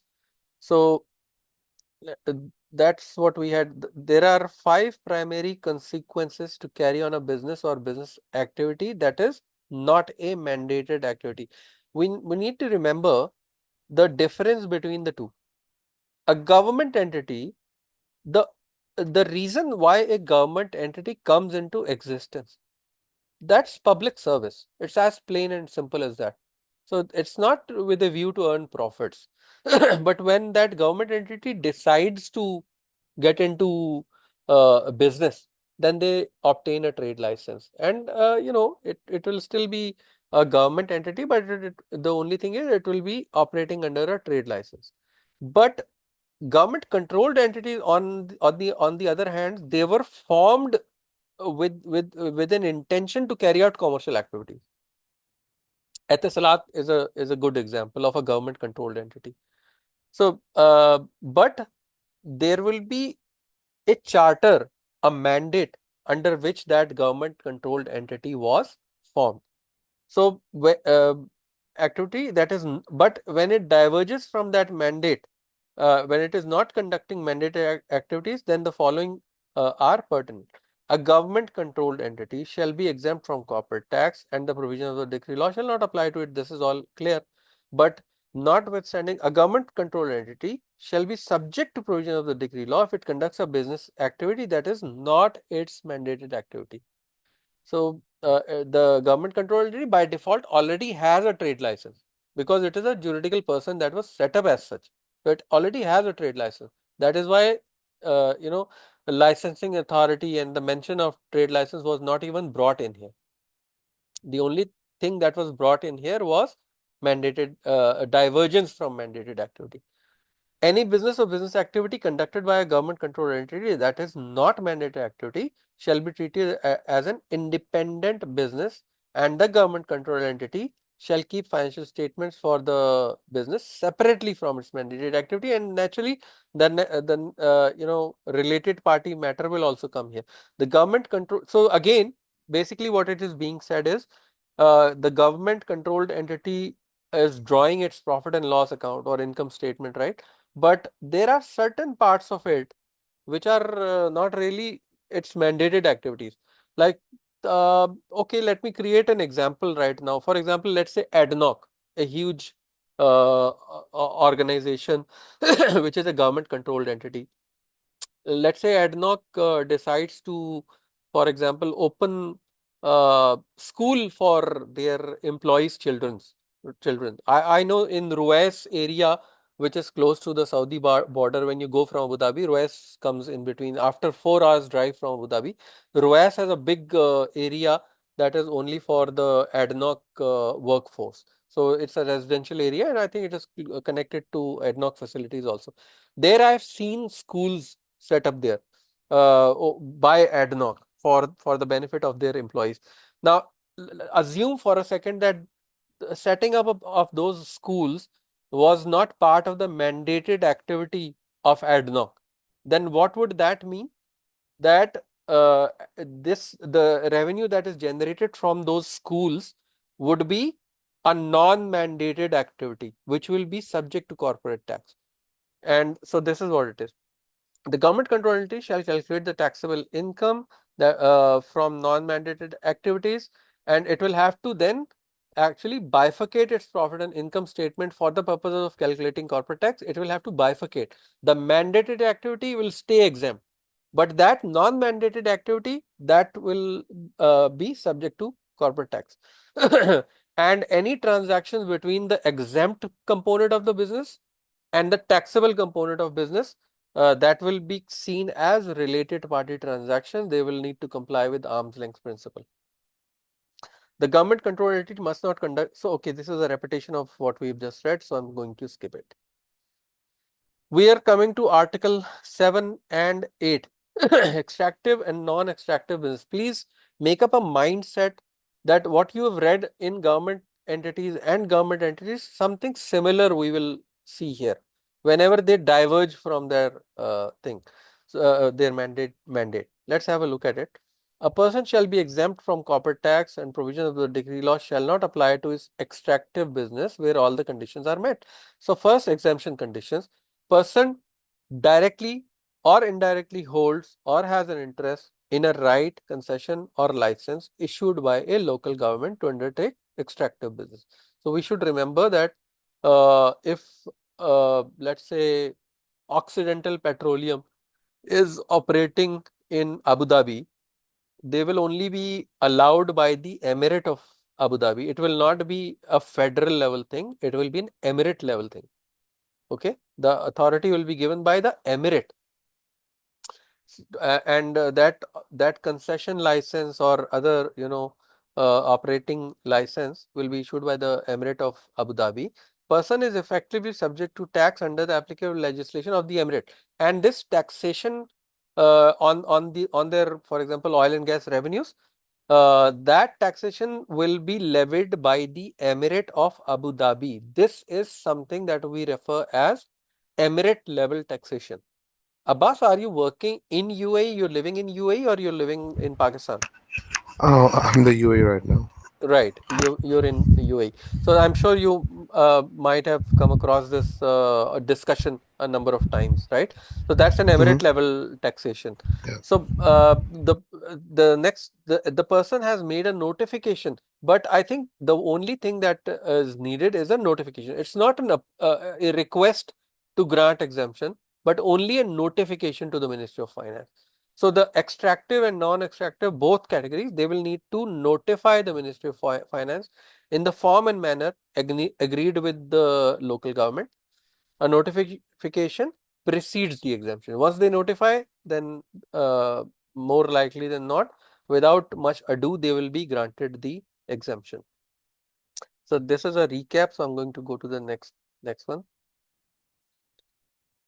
A person that meets the conditions of Article 7 derives income from both an extractive business and any other business. So that's where the similarity comes from the previous two categories, government entities and government controlled entities. In case of government entity, the exception was operating under a trade license. In case of government controlled entity, the exception was when the company starts performing non-mandated activities. And in case of extractive business is when the company starts doing any business other than the extractive business. That's the exception. Same thing will be for non-extractive as well. But it is within the scope, and the following conditions shall apply. The income derived from the extractive business shall be calculated and taxed according to the applicable legislation of the emirate, but income derived from other business shall be subject to provision of corporate tax decree law, unless that other business meets the conditions to be exempt from corporate tax and Article 8. If a person conducts both a qualifying extractive industry business and a business which is not qualifying, then the separate profits shall be respectively exempt and taxable with proper calculation, unless that other business also meets the conditions of exemption. Ancillary business. This came very interestingly in a practical scenario also I'm quoting wherever I can remember. Okay, like I'm sure quite a few, Mr. Tanu knows, Abbas would know that there is a program in UAE, especially conducted by ADNOC, which is called In-Country Value Program, ICV, right? So in ICV, Federal Tax Authority, there were questions raised that can those vendors who are registered under ICV, can they be construed, can they be seen as ancillary activity? Because if they are seen as ancillary activity to the business of ADNOC, which is extractive business or non-extractive natural resource business, they would become by default under this exemption category. So that clarification was there, that guys, don't take it so lightly, or don't try to fool the Ministry of Finance. Just because of the fact that you are a vendor to ADNOC does not by default make you ancillary business to ADNOC. Okay, ancillary would mean it is very closely aligned and a critical, crucial part of the, to facilitate the business of ADNOC. So they were denied that exemption. For the purposes of Article 7.2, a person shall not be considered to derive income from any other business where such other business is ancillary or incidental to the person's extractive business, and revenue, the gross amount of income of such other business in a tax period does not exceed 5% of the total revenue of that business. You might later on, when we are reading the qualifying free zone person regime, you will come across something called de minimis. Okay, de minimis is the meaning of the word de minimis is, the literal meaning of the word de minimis is too small to consider. So this is a kind of a de minimis provision, that okay, let's take the example of ADNOC. I quoted an example of schools, right? So let's take that example. So what happened was that ADNOC in Ruwais opened the school, but the revenue of that school was less than 5% of the total revenue of ADNOC, right? So then FTA and Ministry of Finance will close their eyes towards this revenue. They will say, okay, it's too small to consider or too small to tax. So it will not be seen as other business. So it will be by default, it will be given the exemption. There is an example quoted here. Let's go through the example. If a person produced 10 million dirhams worth of qualifying extractive industries revenue in accordance in the accounting year of 2024 and 450,000 gross revenue from a cafe at a mine site operating under the separate license, the net profit arising from that is 10,450,000 gross revenue would be exempt. Why? Because this 450,000 is less than 5% of the overall total revenue. Okay, that's something for us to remember. This is usually, you can note down these words later on in this course. You will come again across these words: de minimis, DED minimis, MINIMIS, de minimis. Sorry, just one small point. So this 5% exemption for ancillary income, it's only given to businesses which are in the extractive business, right? Not for, let's say, government controlled entities or those. No. Yeah, it does not. It does not. It's not in the government controlled entities or government entity. It is, this condition is for extractive businesses, and we're in the later part, we are going to see that a similar thing will come for non-extractive as well. Yeah. Okay. For the purpose of calculating the taxable income of the person's other business, following shall apply. The other business shall be treated as an independent business. You see, similarities are coming, right? This is something that we read in government entities and government controlled entities as well. Something similar is coming. That same thing will happen. We will have to segregate the income statement into two components. One will be that exempt component, and then there will be the taxable component. So same point we are reading. The other business shall be treated as an independent business. Separate financial statements will be required. If there is common expenditure shared between the extractive business and other business, we will have to apply the revenue proportion. Why the revenue proportion? Why not some other criteria? Why? Because usually courts of law accept the revenue as a reasonable basis for apportioning of this expenditure. Unless such expenditure is taken into account in a different proportions to the for the purpose of calculating the tax payable. So it says that default way is that take the revenue of both businesses, the exempt business and the taxable business, and apply that proportion on the shared expenses. That's the default way, but other ways are also allowed, but then you have to provide a basis for that. The person shall calculate the taxable income for the other business independently for that. So I will not go into this. This is exact same illustration as we saw for the previous one, the cafe. So de minimis angle was there. Okay.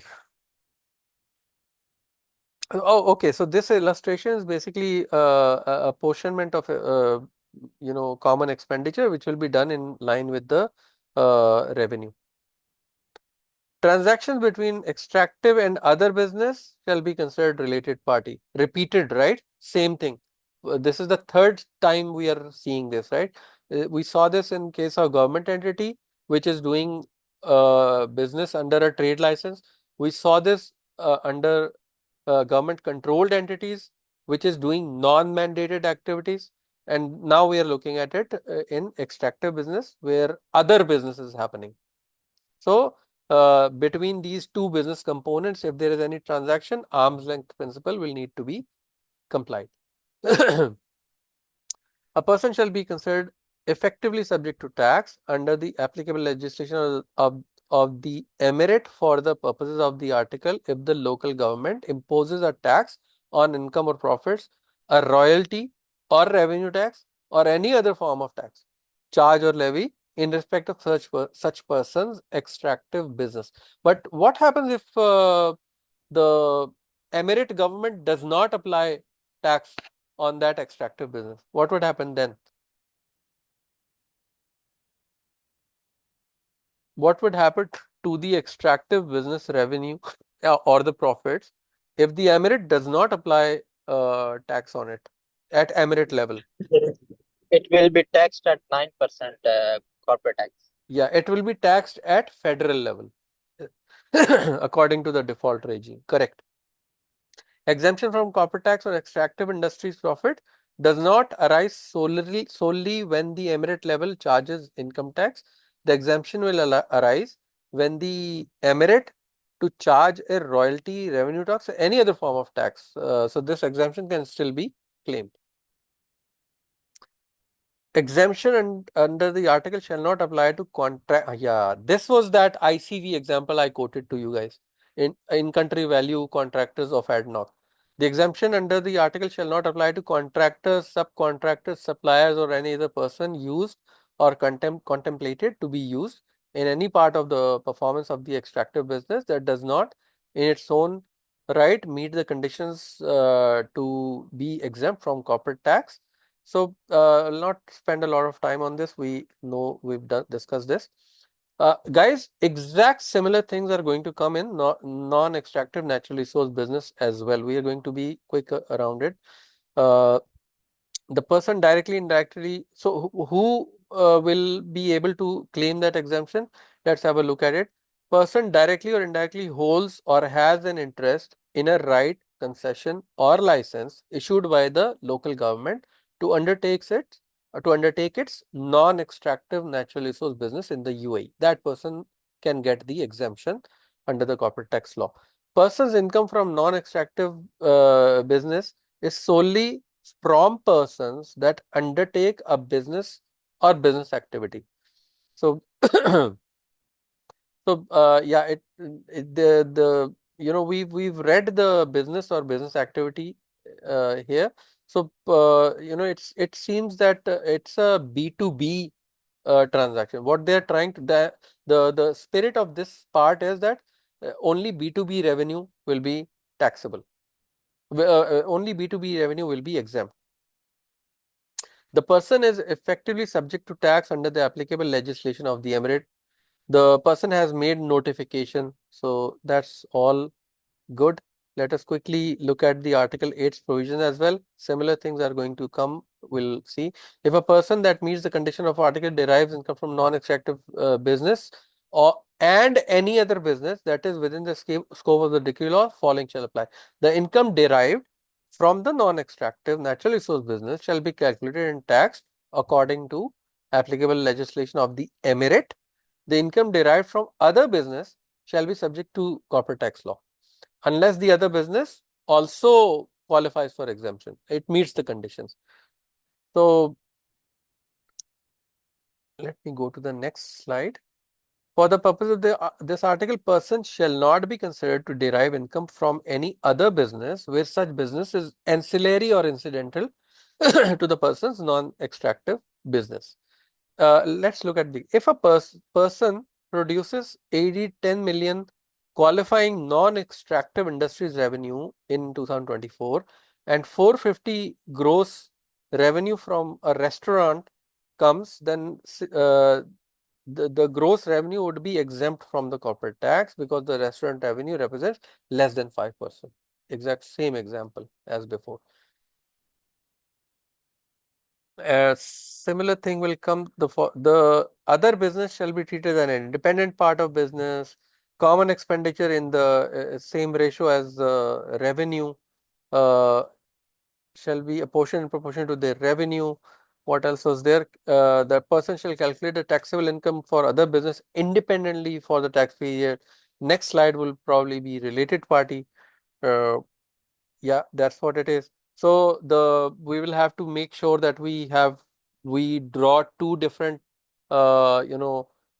segments of the income statement. One will be for the exempt business, other segment will be for other business, which is other different, which is another business not allowed, not mandated. And if there is any transactions between the taxable business and other business, then they will be subject to arm's length principle. Person shall be considered effectively subject to tax under the emirate level taxation if there is a tax imposed or a royalty, revenue tax, any other form of tax. Let's go to the next one. exemption under the article shall not apply to subcontractors, etc. That also we've discussed. And now we are qualifiers. Okay, let's have. So the biggest four categories were completed. Now we're coming to a bit more, private sector. First thing was those NGOs, qualifying public benefit entities. We read the summary, but let's get a quick recap. There are 5 conditions that they have identified that need to be met for an NGO, for a public benefit entity to become what? A qualifying public benefit entity. So any NGO is by default a public benefit entity, but whether it is a qualifying public benefit entity or not, that we are in order to do that, we have to see the below 5 conditions. It is established and operated exclusively for religious, charitable, scientific, artistic, cultural, athletic, or educational, healthcare, or other humanitarian purposes, or other similar like a professional entity, chamber of commerce. Professional entity does not mean a professional consulting firm or a professional advisor or an audit firm, etc. That does not mean that. Chamber of commerce, or by professional entity means professional facilitation entity, kind of. Chamber of commerce, association. It does not conduct a business activity except for such activities that directly relate to or aimed at fulfilling the purpose for which the entity was established. So, non-mandated business should not be there. Its income assets are used exclusively in the furtherance for that charitable or welfare purposes. It should not be used for commercial purposes. No part of its income or assets is payable to or otherwise available for the personal benefit of any shareholder, member, trustee. So the those people who are holding influencing role or decision making role, they cannot use it for their own personal benefit, and no assets, no profits can be distributed also. Any other conditions may be prescribed in a decision issued by the cabinet upon. So there was a decision actually, a notification in the cabinet decision is a confirmation of the exemption. Cabinet decision number 37 of 2003 to 23 regarding the qualifying public benefit entities for the purpose of the decree law number 47, where the entities specified in the schedule annexed to the decision are considered qualifying public benefit entities. So which decision? We're looking at cabinet decision number 37. This is for you guys to download from the Ministry of Finance website. This decision is present here. Potentially qualifying entities must not conduct any non-qualifying business or business activity. Let us have a look at it.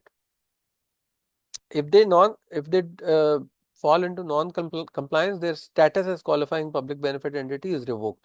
Exemptions.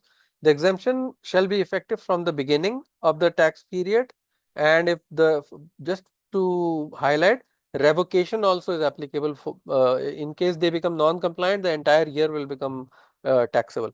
For the purposes of monitoring the continued compliance by a qualifying public benefit entity, FTA may request any relevant information. So naturally, there is a lot of regulation that happens on NGO to ensure that they are, transparently doing business. If a healthcare charity established as a foundation by a founder donated 100,000 dirhams to the founder, then the charity could lose its exempt status if that donation were for the personal benefit of the founder. If the payment to the founder was to be a fee for service and the fee was arm's length, then rather than being a personal benefit, it should be seen as a fee for conferring a benefit to the charity or the service. But again, this may still be a very risky thing to donate directly to the founder. Usually these entities have their own bank accounts. We are coming to the qualifying investment fund article, that was article 10. An investment fund may apply to the authority to be exempt. Again, so qualifying public benefit entity exemption is not by default. They have to apply. They don't need to notify. The previous 4 categories, first 4 categories, they only need to notify. But qualifying public benefit entity or this topic, qualifying investment funds, they need to apply for exemption. Now, what are the conditions for exemption? An investment fund or the investment fund's manager is subject to the regulatory oversight of a competent authority in UAE or a foreign competent authority. Interest in the investment funds are traded on a recognized stock exchange. When we say recognized stock exchange, we're talking about UAE as well as around the world. It can be New York Stock Exchange or London Stock Exchange, any of the recognized markets. The main or principal purpose of the investment fund is not to avoid corporate tax.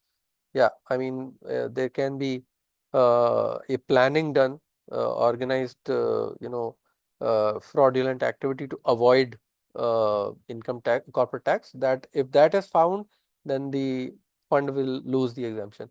Any other conditions as may be prescribed in a decision issued by the cabinet at the Ministry of Finance suggestion.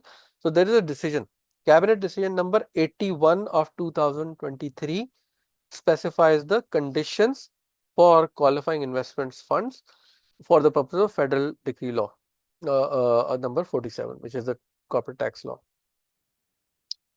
So recognized stock exchange is any stock exchange established in the UAE that is licensed and regulated by the relevant competent authority, or stock exchange established out of UAE of equal standing, which currently includes Nasdaq Dubai, Abu Dhabi Securities Exchange, or Dubai Financial Market. But please remember that this part is not written in the decree law. So the definition is until here, if I remember correctly. So those other stock exchanges, London Stock Exchange, etc., they are still under the ambit. For the purpose of monitoring the continued compliance by a qualifying investment fund with the conditions of Article 10, Federal Tax Authority may request any relevant information or records.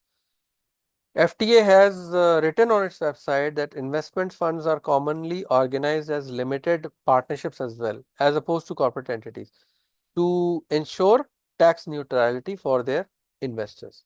So this tax neutrality follows from the fact that most countries treat limited partnerships as transparent, flow through. That's why I had used the word flow through taxation. So what does that mean? It means that any investor that invests funds into that investment fund will be seen as if only a funnel, and the profits that come out of that funnels and reach the hands of the investor, if at all they are considered for taxation, they will be considered in the hands of the investor. Now, that's another tricky area. If that investor is a natural person, then even in the hand of the investor, they will not be subject to corporate tax. Why? Because this is passive income. But what if that investor were not a natural person? What if it was an institutional investor? Then again, further things will apply to it. I don't want to go into those complexities, but it will depend on what type of income has come. Could it be distribution from resident equity market, because resident dividends are again exempt. So it's a complex area. So internationally, these investment funds are usually set up as limited partnerships, which follow this flow through taxation mechanism for domestic and international tax purposes, which puts investors in the funds in a similar tax positions to that which would be the case if they had invested it directly. So the corporate entity is basically taken off. It is seen as if the investors were directly investing in those funds. Investment funds structured as partnerships, unit trusts, and other unincorporated vehicles would generally be treated as fiscally transparent, unincorporated partnerships for the purpose of UAE corporate tax. This expression, please note, because this is another very important area of UAE corporate tax that we are going to read in one of the later, I think in the next session it will come, I don't know if it will come in this session, but it's a big topic. Unincorporated partnership. These are those partnerships which are not really registered. Investment funds that are structured as corporate entities, including real estate investment trusts, or partnership funds that apply to be treated as taxable person for UAE corporate tax purposes in their own right, can apply to the FTA to be exempt from UAE corporate tax, subject to meeting certain requirements. So, very interesting point for us to remember that even corporate entities can apply for those investment funds that are structured as corporate entities. Even they can apply for exemption if they meet the criteria. And we have above we have referred to that cabinet decision number 81. So that decision will be the guiding point. A fund should qualify as being exempt were the manager be regulated in UAE and approved or by laws in an approved non-UAE territory. The fund interests are traded on recognized stock exchange or widely marketed. Fund's main purpose is not to defraud, not to avoid corporate tax and other conditions. Oh, okay. So it will not come in the next lecture. It will come in here itself. Partners in an unincorporated partnership. So, first thing, entities of the kind which are unincorporated and relevant here are described across. Let's read. Unless an application is made, this paragraph is important for us to remember. This is giving us the default treatment of unincorporated partnerships. So, for example, I just reached out to Mujaddid and I said, let's draw up a partnership deed on a piece of paper and let's both of us sign that deed. And that's it. This will be our partnership. Just an agreement. This is an example of an unincorporated partnership. Okay. Unless application is made under clause 8 of this article and subject to any conditions, the minister may prescribe an unincorporated partnership shall not be considered as a taxable person in its own right. Persons conducting a business as an unincorporated partner shall be treated as individual taxable person. So in that case, I and Mujaddid entered into a partnership deed on a piece of paper, signed it, whatever, and this partnership started earning profits, then that profit will need to be segregated to the extent of my share and Mujaddid's share. I will file my own separate tax return for this. Mujaddid will file his own separate corporate tax return for this. So this the profits of unincorporated partnerships by default are taxed in the hands of the partners. So FTA has described on its website the concept of separate legal personality, which means that the entity has own rights, obligations, and liabilities. As a consequence, the owners of the juridical person would typically have limited liability when it comes to debts and obligations.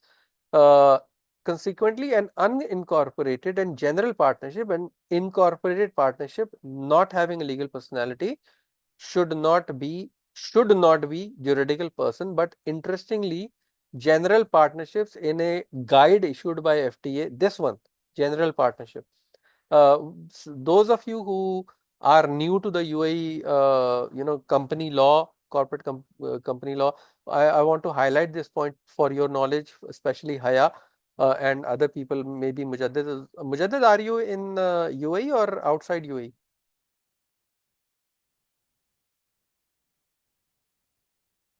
Mujaddid is not there. Okay, anyways, I'll tell you guys. General partnership is an example where partners actually obtain a trade license from Dubai Economy or other, Department of Economic Development. But is it a company? No, it is not a company. So it does not. If partners wanted to sue this general partnership, they cannot, because this is not a legal personality in the code of law. But under one of the guides issued by the Federal Tax Authority, interestingly, general partnerships have been included in the meaning of juridical persons. Just to let you guys know that Article 1 of the Corporate Tax Decree Law gives all the different definitions and expressions that have been used in the corporate tax law in that decree, and in no place the word juridical person has been defined. Neither has been the natural person. But so that is why we must take the meaning that is later on explained in their guidance. So general partnerships is under tax law, it is seen as a legal person. Under company law, it is not. So there is a divergence here between two different laws. Whereas incorporated partnership would mean that it is a legal entity. But we have to look at it from case to case basis, and after based on these years of practice for the corporate tax, I can tell you that in the end, the memorandum of association plays the decisive role whenever you are deciding that whether this is something that that should be seen as legal person or not. Memorandum is a vital piece of evidence. FTA has also written on its website that incorporated partnerships include limited liability partnerships, partnerships limited by shares, and other types of partnerships where none of the partners have unlimited liability. That's the key word here, unlimited liability for that partnership obligation or other partners' actions. Such partnerships are subject to corporate tax in the same manner as a corporate entity. Now, can you see here FTA has written on the website incorporated partnerships are either LLPs or partnership limited by shares or other types of partnership where none of the partnership partners have unlimited liability for the partnership's obligation. So, as I said earlier, the memorandum will there is a limited liability or liability clause there. So, if it says that the liability of partners is unlimited, then by default it should it will not be seen as a corporate entity. Example, a partnership formed under the English Partnership Act, which was adopted by Abu Dhabi. So that's an example of an incorporated partnership. Law number 22 of 2016 on regulating partnerships between public and private sector, potentially so-called joint liability company, which is a company consisting of two or more physical partners, which are severally and jointly liable in all their personal assets for the company's obligations. These are certain laws. But let us have a look at another thing. A person who is a partner in an unincorporated partnership shall be treated as conducting the business of the unincorporated partnership, having status, intention, and purpose of the unincorporated partnership, holding assets that the unincorporated partnership holds, being party to any arrangements to which the unincorporated partnership is a party. We are going to soon look at an exception created under this law. So, summary is that a partner in the unincorporated partnership is for company tax purposes treated as if he is conducting his own business, have the same status, purpose, and intention that the partnership has, holds assets, etc., and he's basically separately taxable. I want to come quickly to that exception. Maybe it is in the next slide, but we'll come. So this is basically we've read already, but asset liabilities and income, and expenditure of the unincorporated partnership shall be allocated to each partner in proportion to their distributive shares in that unincorporated partnership or in the manner prescribed by FTA. First thing, distribution of the various components of financial statement. Taxable income of a partner in an unincorporated partnership shall take into account expenditure incurred directly by the partner in conducting the business of the unincorporated partnership, interest expenditure incurred by the partner in relation to contributions made to the capital account of the unincorporated partnership. So, usually the partnership deeds allow interest on partner's capital. So, it will be allowed, but naturally arm's length transaction will come into play. The unincorporated partnership is a partner is able to claim a deduction against his share of partnership profits for expenditure he personally incurs, even interest that he has paid in funding capital contributions to the partnership. For certain types of business activities, natural persons can form a sole proprietorship or civil company. That's a key point, because you will not see very frequently these words, civil company, because this is an outdated form. I don't know if still UAE is allowing a formation of civil companies, but usually a civil company is something very similar to a sole proprietorship, and it does not have a separate legal personality. And for corporation tax purposes, these entities will be treated as natural person. This is a $1 million statement for you guys to read. Remember this part, very, very important. Sole proprietorships or even civil companies, they will be treated as natural person or persons owning them, making them effectively unincorporated. Haya, this is a key point for you to remember and for others as well. Get The it. The two partners in unincorporated partnership holding 40%, 60% shares, an entity respectively uh, and entitled respectively to 40 and 60% of the assets and income. So therefore, if the partnership taxable income is, let's say, 1 million dirham, partner A would include 400,000 in his tax return, and the 600,000 will be in the tax return of partner B. Interest paid by an unincorporated partnership to a partner on their capital account shall be treated as an allocation of income to the partner. So, at an individual level, that person is reaping an income, if you really think about it. So at an individual level, that interest on capital will be treated as partner's income and is therefore not deductible expenditure. For the purpose of calculating and settling the corporate tax payable of a partner in an unincorporated partnership under Chapter 13 of the decree law, any foreign tax incurred by the unincorporated partnership shall be allocated as a foreign tax credit to each partner in proportion to their distributive shares. So, if that unincorporated partnership was, let's say, exporting to Saudi Arabia, or for that matter, India or Pakistan, and some withholding tax was deducted there in India, Pakistan, that withholding tax credit will also need to be apportioned in ratio of their distributive shares. That is also easy for us to understand. For the purpose of calculating and settling the corporate tax payable to a partner in an unincorporated partnership under Chapter 13 of this decree law, any foreign tax incurred by the incorporated shall be allocated as a foreign tax credit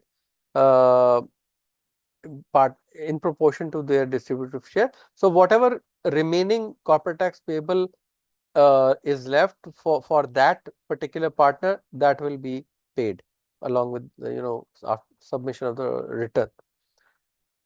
Foreign partnership or taxable person. Let's have a look at what are the regulations about a foreign partnership. A foreign partnership shall be treated as an unincorporated partnership for the purpose of the decree law, where all of the following conditions are met.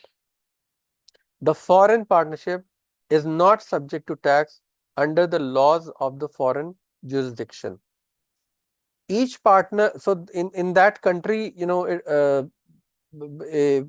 foreign partnership can be, one partner sitting in UAE, another sitting in the other country, or both partners sitting in that other country doing business in UAE. Okay. So, and interestingly, that foreign partnership is not subject to tax in that other country. If that, it will be treated as an unincorporated partnership, and it will be subject to tax. Each partner in the foreign partnership is individually subject to tax with regards to their distributive shares of income of the foreign partnership, and as and when the income is received by or accrued by the foreign partnership. Please note that if we are basically going behind the corporate veil. We're going behind the uncorporated partnership veil. We're looking at the individuals, right? But then that would mean by default that only UAE sourced income will be taxable. If that foreign partnership is earning income beyond UAE, that will be out of scope. Any other conditions as may be prescribed by the ministerial decision number 127. Again, on this website of Ministry of Finance, you can find this ministerial decision number 127 for which entirely addresses only unincorporated partnerships, foreign partnership, and another concept which is immediately after an unincorporated partnership called family foundation for the purposes of this decree law. So foreign partnership shall be treated as unincorporated partnership. So that this is a summary. I'm coming to the next. Unincorporated partnership as a taxable person. That was the exception I was talking about.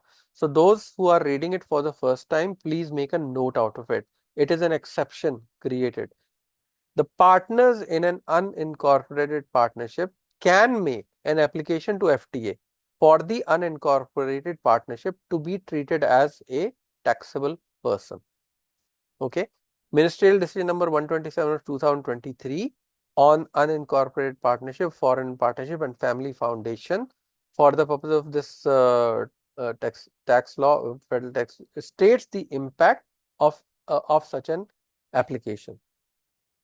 So, where let's say were the partners to own a group of companies which were profitable and were the unincorporated partnership to have incurred a loss by electing for the partnership. So that's a classic scenario. So let's imagine myself and Mujaddid, we signed up that paper deed that I mentioned earlier, right? That was an unincorporated partnership, right? But in addition to that paper deed, we had a group of companies as well. Okay, myself and Mujaddid, we were shareholders in a group of companies as well. Uh, so let's look at it. Were the partners to own a group of companies which were profitable and were the unincorporated partnership to have incurred a loss by electing for the partnership to be taxed as a corporation? The possibility may exist for the partners to offset the partnership's loss against the tax group profits. Now, I don't want to comment on this sentence created by the course writer here, because then what we are talking about is uh, either a qualifying transfer or tax group. I think Abbas knows what I'm talking about, and probably Mujaddid would know, because you two have, I think, studied already the provisions of tax group as well as qualifying groups, right? So if you guys recall, what was the first basic condition of formation of a tax group in UAE under corporate tax law?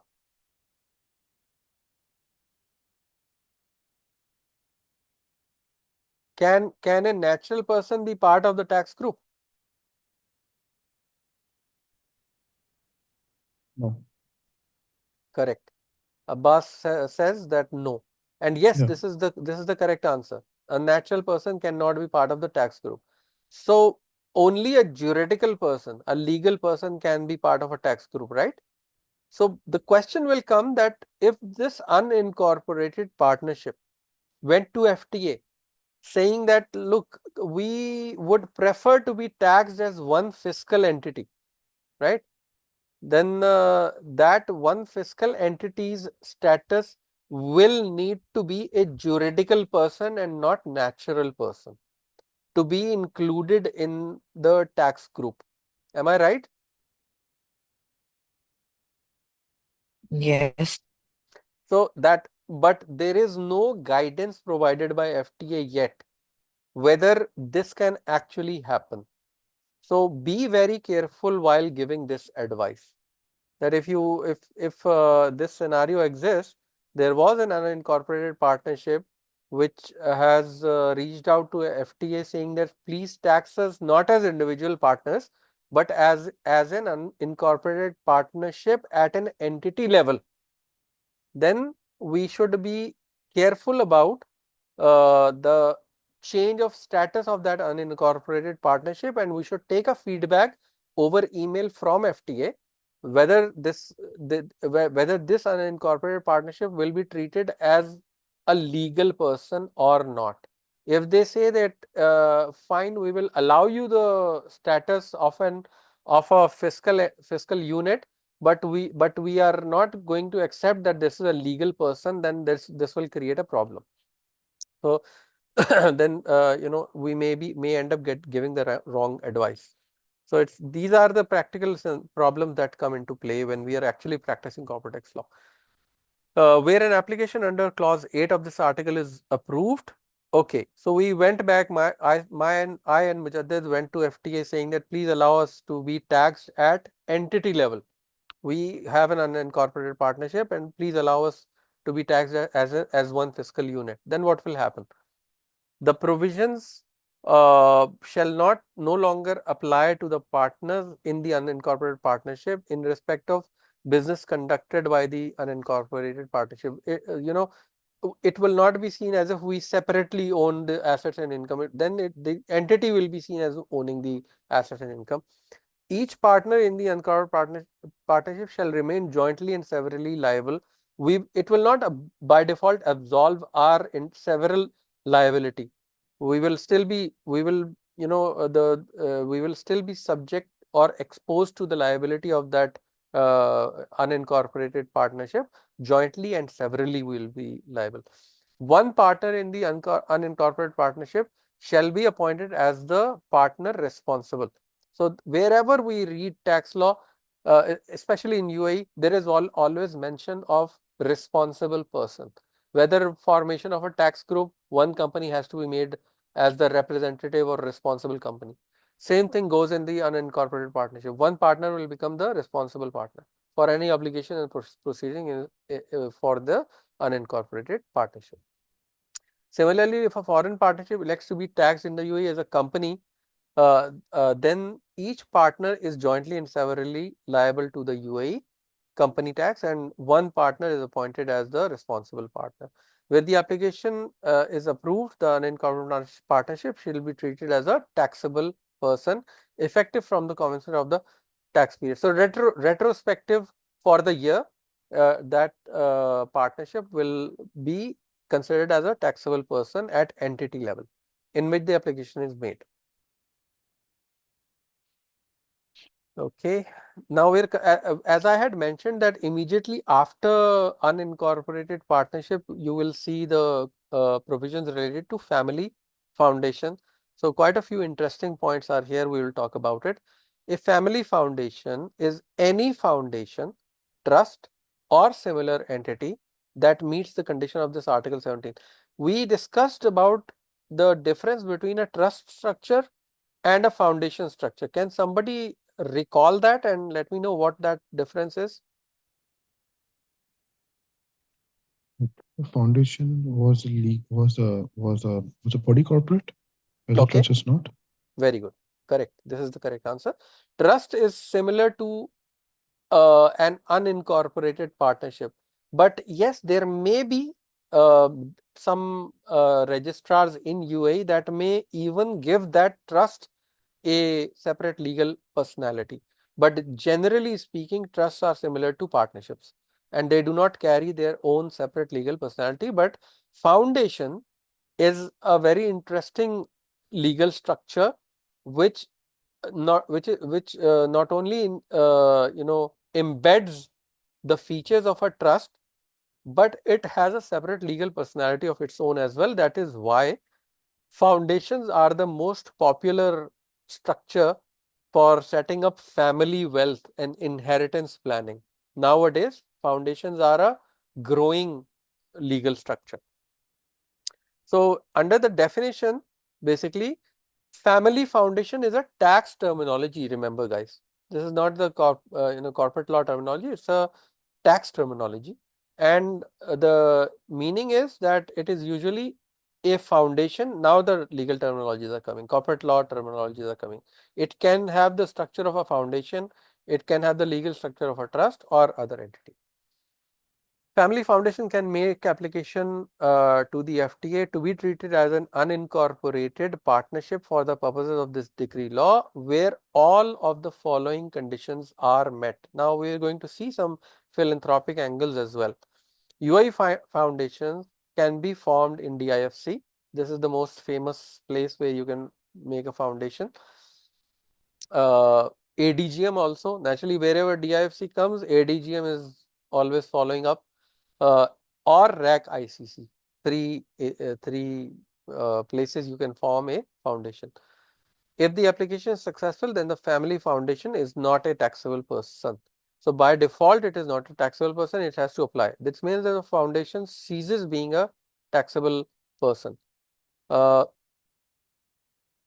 let's see. Unlike the unincorporated partnership article, which specifies the taxable income or loss to be allocated proportionally between the partners, the distribution position is unclear for a foundation because usually no one person associated with the foundation has a right to a share of the income or gains. Why do they say that? This we will find out when we look at the objects of the family foundation. This uncertainty needs to be clarified before foundation can identify whether electing pass-through status would be a wise decision. When we say pass-through, we're talking about flow-through, just like we saw in case of investment funds or in case of unincorporated partnership. We disregard that entity structure and we consider the person sitting at the end of that structure. It can be that partner or it can be what was that earlier? It can be that investor in case of investment fund. A family foundation may apply to be treated as an unincorporated partnership for corporate tax purposes when 5 conditions hold true. These are the conditions for a family foundation to be treated as an unincorporated partnership. What are those conditions? Family foundation was established for the benefit of identified or identifiable natural persons or for the benefit of public benefit entities or both. So basically benefit of NGOs or certain natural persons. So the principal activity of the family foundation is to receive, hold, invest, distribute or otherwise manage assets or funds associated with savings or investments. If you really think about it, these are passive, passive income generating basis. The family foundation does not conduct any activity that would be constitute business or business activity. So if that is the case, then the profit goes out of the picture because business is all about profit usually, majority cases. So by reading these conditions, it is giving us a clear indication that this is a welfare setup. Under Article 11(6) of this decree law, so cabinet decision upon suggestion by the minister in coordination with the relevant competent authorities will issue a decision to specify the category of business or business activities conducted by a resident or non-resident natural person that are subject to corporate tax. Had the activity been undertaken or its asset been held directly by its founder, settler, or of the beneficiaries. Let's skip this bracket and read again. Family foundation does not conduct any activity that would be business had the activity been undertaken or its assets been held directly by its founder, settler, or any of the beneficiaries. So in short, family foundation cannot involve into commercial activities. The main or principal purpose of the family foundation is not to avoid corporate tax and any other conditions as may be prescribed by the Ministry of Finance. Ministerial decision number 127 on unincorporated partnership, foreign partnership and family foundation for the Federal Decree Law 47 prescribes such other conditions as to be satisfied for a family foundation to be treated as an unincorporated partnership. So if the family foundation wishes to be treated as an unincorporated partnership, these are the conditions that they need to meet. They cannot enter into commercial activities. They should hold on behalf of certain identified person, hold assets and funds, etc. They should be established for benefits of specified individual natural persons. Uh, it should not be a defrauding purpose, etc. Once approved, it ceases being a taxable person. So the foundation ceases to be a taxable person because then it becomes an unincorporated partnership. And what happens in an unincorporated partnership? What is the default tax treatment? We disregard the entity, and whatever profits come in the hands of the investors or partners, or in this case members of the family foundation, in their hands the income will be taxed. The family foundation will be disregarded. It will go out of the picture. This application is suitable for a foundation formed as a separate legal entity. Where the application is approved, the family foundation shall be treated as unincorporated partnership effective from the beginning of the tax year.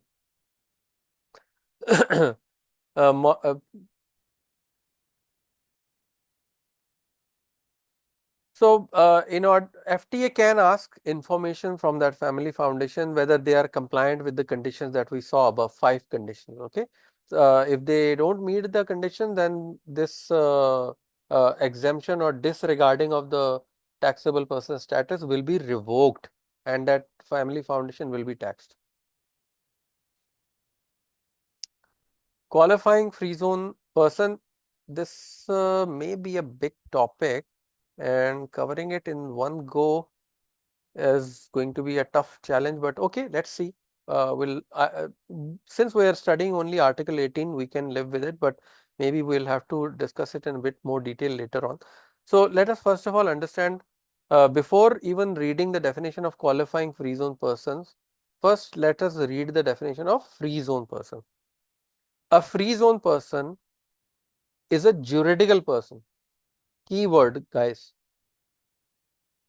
Sole proprietorship cannot be a free zone person, even if it is set up or registered in a free zone. Why? Because sole proprietorship is seen as a natural person. So it has only those entities which are legal persons, companies basically, or branches, are free zone person. Is a juridical person incorporated, established, or otherwise registered in a free zone, including the branch of a non-resident person registered in a free zone. So that's first of all, this is what is meant by free zone person. Okay. Now let us look at what is meant by qualifying free zone person. A qualifying free zone person is a free zone person that we just saw that meets the conditions of this Article 18 and is subject to corporate tax under subsection 2 of Article 3. Now, what is this Article 3? Basically, Article 3 is that article which identifies the various corporate tax regimes. So, there is default regime, then then there is the qualifying free zone person regime. So, a qualifying free zone person that maintains, we're going to look at 5 different conditions. They're repeating it, so I'm not going to go into it. We will first, we'll look at those conditions, 5 conditions. So, okay, I think they have just highlighted those 5 conditions. So, let us go through these 5 conditions. Qualifying free zone person is a free zone person that maintains, number 1, adequate substance in the UAE. That's the next heading. Derives qualifying income, second criteria. Has elected to be subject to corporate, has not elected to be subject to corporate tax under the normal tax regime, under the default tax regime. This is the third criteria. And another thing is, it meets the arm's length principle under Article 34, and it maintains all those transfer pricing documentation under Article 55. So complies with the transfer pricing, you could say. And if there are other conditions that are to be specified, for example, maintaining of audited financial statements. So these are the conditions that a qualifying free zone person must meet. And what is the benefit? Hold on a second, guys.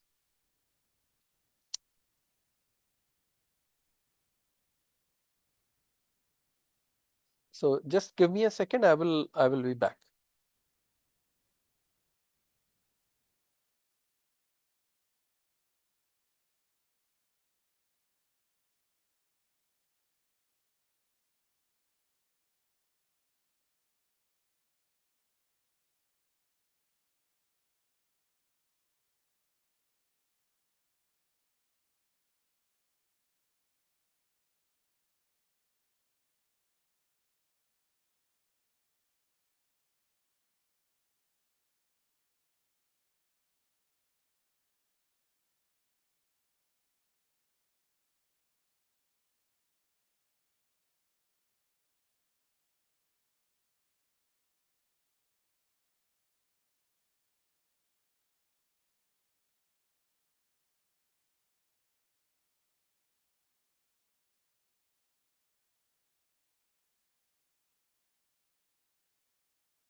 So am I audible?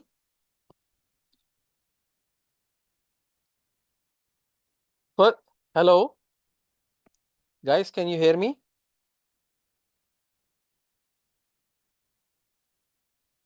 Hello.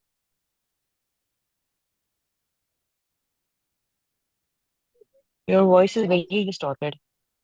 Can you hear me now? Is it better now? Yes, yes. Yes, it is better. Okay, right. So first condition is maintaining of adequate substance. So I want you guys to change this 55 to 100. Okay, this is the old decision. It has been replaced by a new decision, cabinet decision number 100. Okay, so under this decision, determining qualifying income for the qualifying free zone person for the purpose of this federal decree law, qualifying free zone person shall undertake its core income generating activities in the free zone and have regard to the level of activities carried out, have adequate assets, adequate number of qualified employees, and incur an adequate amount of operating expenditure. These are some of the criteria for qualifying for having adequate substance. Activities can be outsourced to related party in a free zone or a third party in a free zone, provided the qualifying free zone person has adequate supervision of the outsourced activity. That's the first criteria of adequate substance. Second criteria of qualifying income, deriving qualifying income. So qualifying free zone persons, qualifying income, an easy way to say that is when a free zone person supplies various goods and services to another free zone person. Okay, I'll have to make this simple. Let me go through this because otherwise I will have to open the decision. At the end of writing, no, this is not it. This is not adequately provided. I'm sorry, I'll have to open the cabinet decision. Okay, give me a second. The course is a bit outdated, so that is why.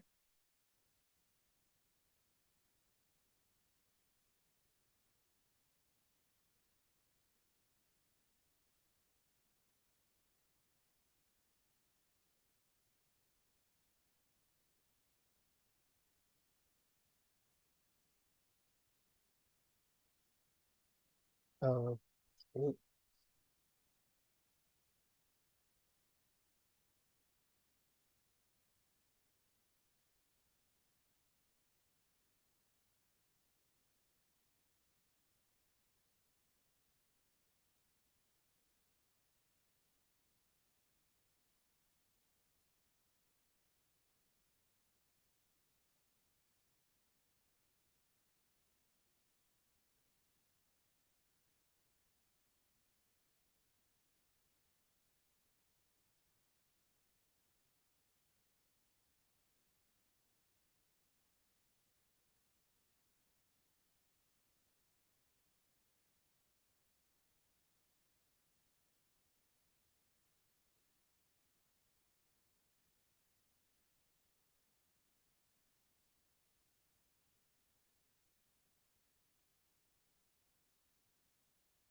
Okay, I think the faster way is to download it from here, because I don't want to, the way it is written in this course is not very, up to the mark. This is a faster way. Okay, perfect. So guys, on my screen, you can see cabinet decision number 100 for determining qualifying income. Okay. I need your careful attention to understand what this is. It apparently it's a very complex language, but let us go through.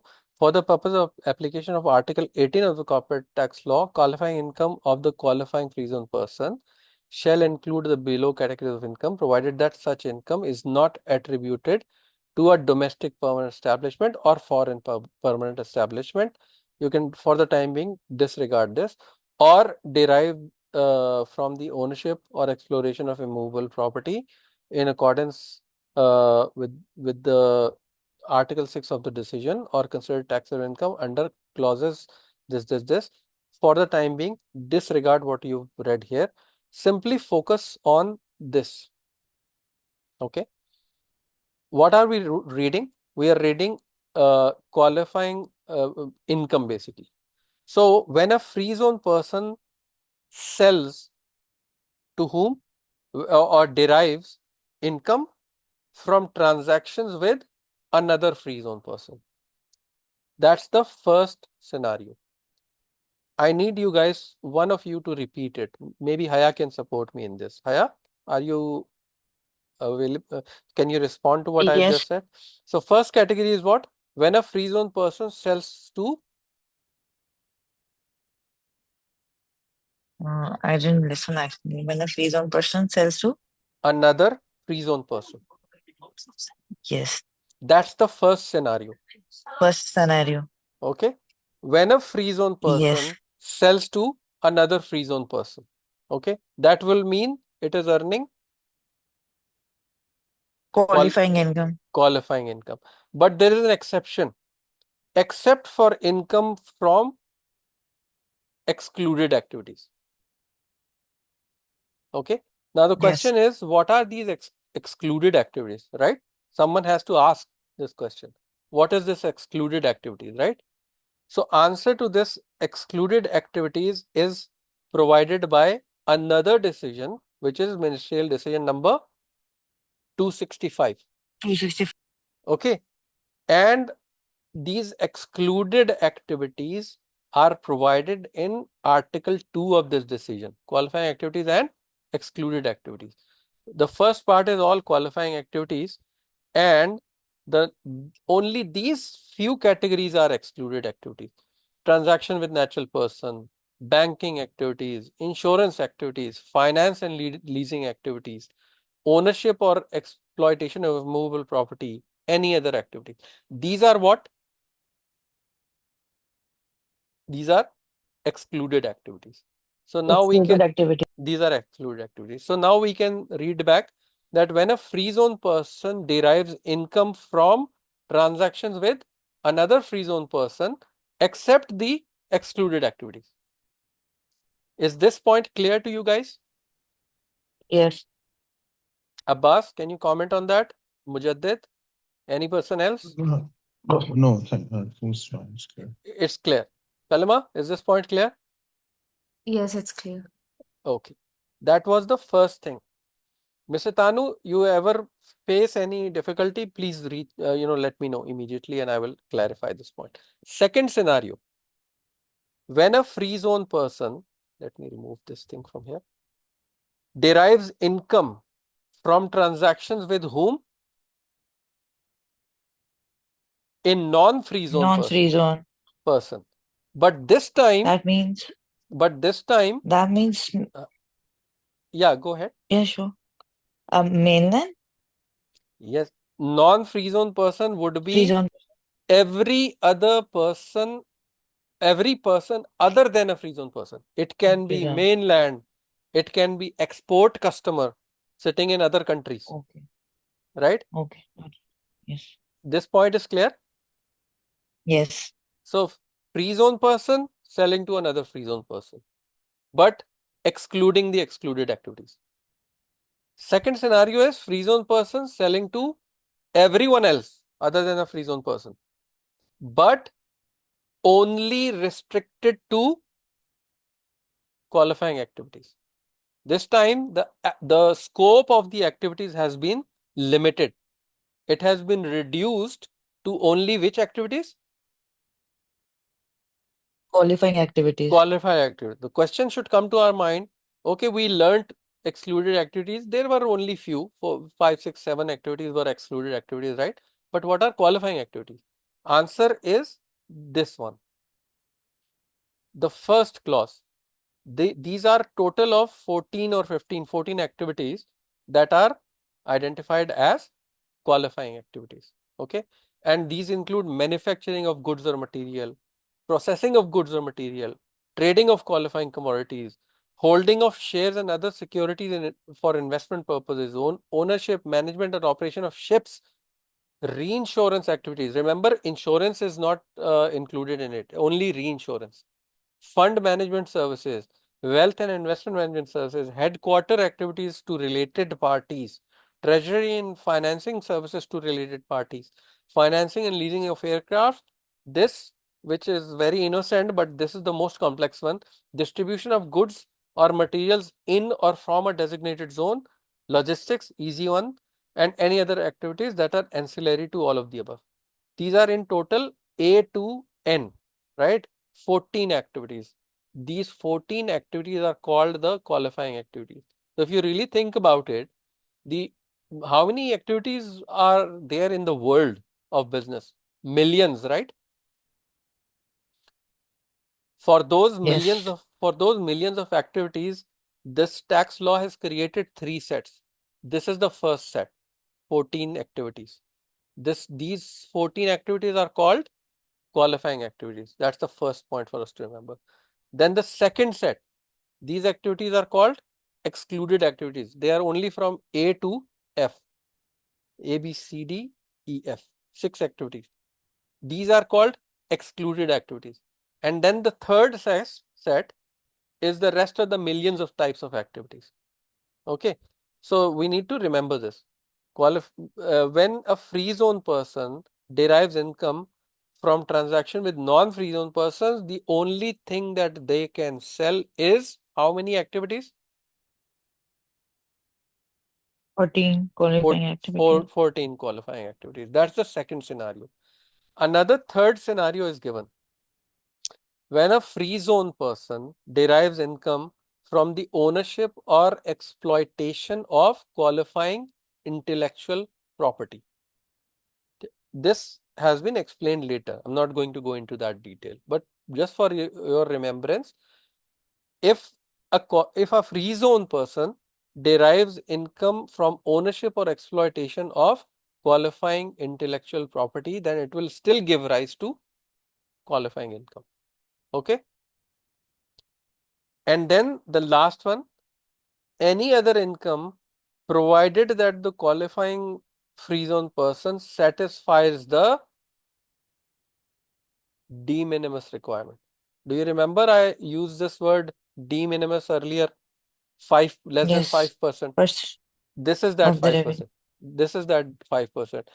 The easier way to make you remember this is that what we will do is we will take the income statement of that qualifying free zone person, and we will see how much of that income does not meet the, for example, how much of that income is from excluded activities, just for discussion's sake. Okay. So if it is less than 5%, FTA will close their eyes. They'll say, okay, these are excluded activities, but they are too small to consider. So we're just going to ignore those. Got it? Clear? Yes. So this is the concept of free qualifying income. It is not well written here. So that is why I directly took you guys to the source and showed you both of these decisions. Please download these two decisions. One is cabinet decision number 100 and the other one is ministerial decision number 265. Okay. So that was the concept of qualifying free zone person. we have touched it. So we discussed about what is qualifying income. That was the second condition. Then uh, if that free zone person is meeting all the criteria of becoming a qualifying free zone person, but they're too afraid. They say, too many compliance hassles are there. We don't want to become qualifying free zone person. They have an option to go to the Federal Tax Authority, and they can say that, guys, you know what, please register us under the normal tax regime. So this option is provided by Article 19 of the decree law. They can register themselves under normal tax regime. So in order to become qualifying free zone person, the taxpayer must not have used this option. If they use this option, they will not become qualifying free zone persons. And then lastly, compliance with the arm's length principle and the transfer pricing documentation is there. So if those free zone persons comply with these criteria, and then there are some other conditions also which you can find in this ministerial decision 265. This numbering is old. This is 139 is an old number. This has been replaced by ministerial decision number 265. So if they meet all those criteria, then those entities can become qualifying free zone persons. So election we've discussed, so I'm going to skip this. A company which is meeting all the criteria of becoming a qualifying free zone person, they can elect not to be a qualifying free zone person and get themselves taxed under the normal tax regime. Let us come One to the, question. yes, please. If they elect for this option, can they revoke it in future if they want to? Or it's a one-time option? You can revoke it. See, qualifying free zone person has to be a status of a qualifying free zone person is uh, by default there, but the evidence has to be provided in while submitting your return, or you can opt in your return that we take the option in 19. But later on, if you feel that this is a compliance hassle, you can always return back to your normal tax regime status. But again, if you go into the decisions, you will find that if you revoke that exemption for next, I think 3 years or 4 years, you cannot become a qualifying free zone person. Okay, so Okay, I get it. or even if you claim the status as a qualifying free zone person, and during the year you have incurred those excluded activities revenue which is above 5%, for example, that's a non-compliance, right? You remember Yeah. qualifying free zone person cannot engage into excluded activities uh, above 5% of the total revenue, right? If they breach that Yes. threshold, they will lose that exemption. And once that non-compliance happens, for the next 3 years, that entity can not become a qualifying free zone person. But what is the I benefit get of it. becoming qualifying free zone person? What is the tax rate that is applied? Zero rate. Don't know. Zero rate. That's the benefit. The entire income of a qualifying free zone person is zero rated. That's a huge benefit. And those people who conduct qualifying activities, they can enjoy this benefit. And certain other person. But essentially, you should be in those 14 businesses if you want to enjoy qualifying free zone person status. Okay. Mr. Altaf, Yep. if a company is having in their trade license both the activities, the qualifying excluded ones and also the other activities, then in that case, can they just take the qualifying free zone regime? Can they come under that for only their qualifying activities and the other income under the normal regime? No, so we have to always see, even if you think of yourself as a tax practitioner, somebody asks you this question. What is the source? I'm not asking you the answer. I'm asking you what will be the source of your answer? Where will you return back and look at? The cabinet decisions. The source will be the The law, decree right? law. The decree Yes. law, the cabinet decisions, right? What does the decree law or the cabinet decision say about it?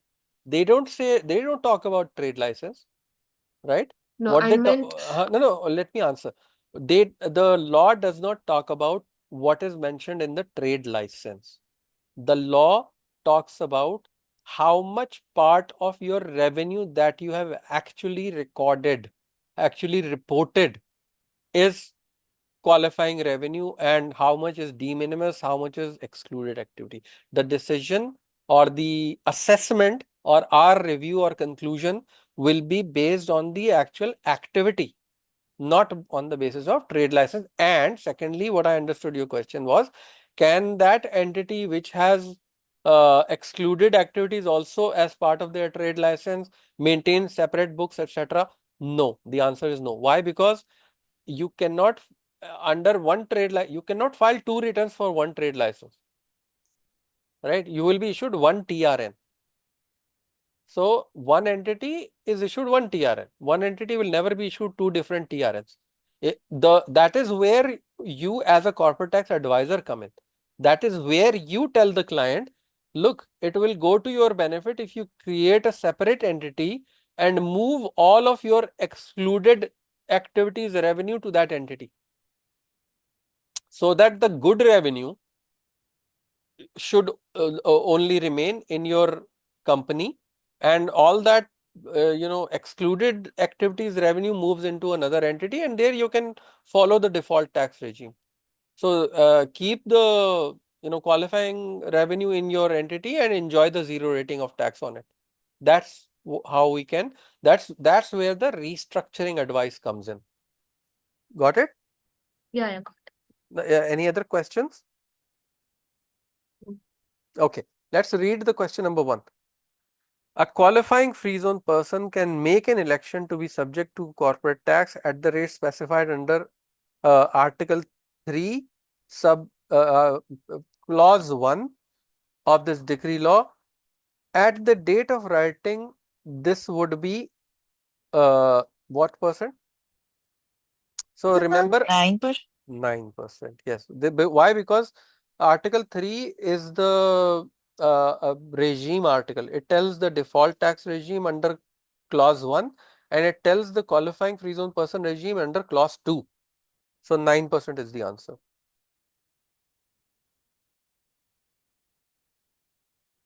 Second question.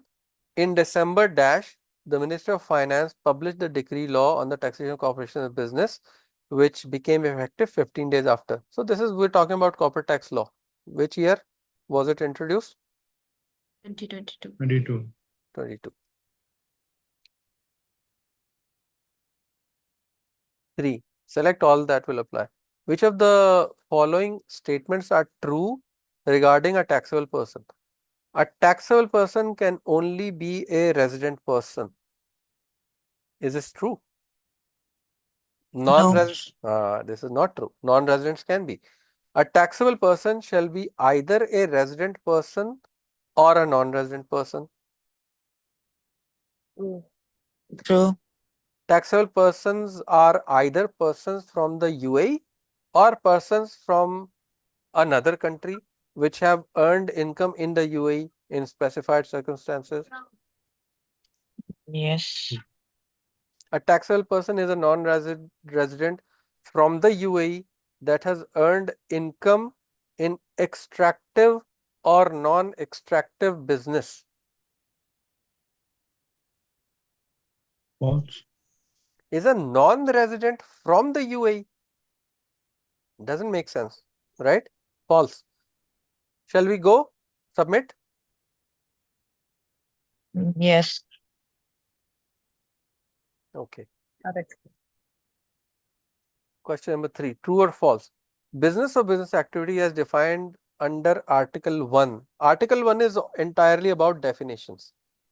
only included activities carried out for profit making purposes.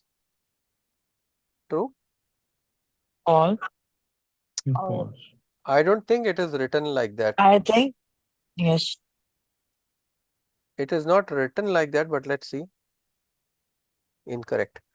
The definition of business or business activity under Article 1 typically refers to activities conducted for commercial or profit making purposes. Okay. Let's see the question number 5. Broadly, trade can, we discuss on the badges of trade, right?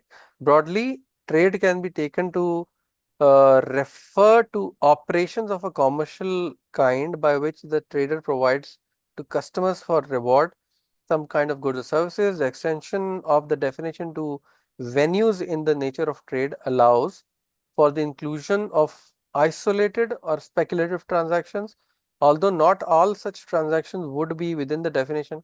Again, this extension may be helpful in determining the meaning of a business activity. How many badges of trade are there? That's 9.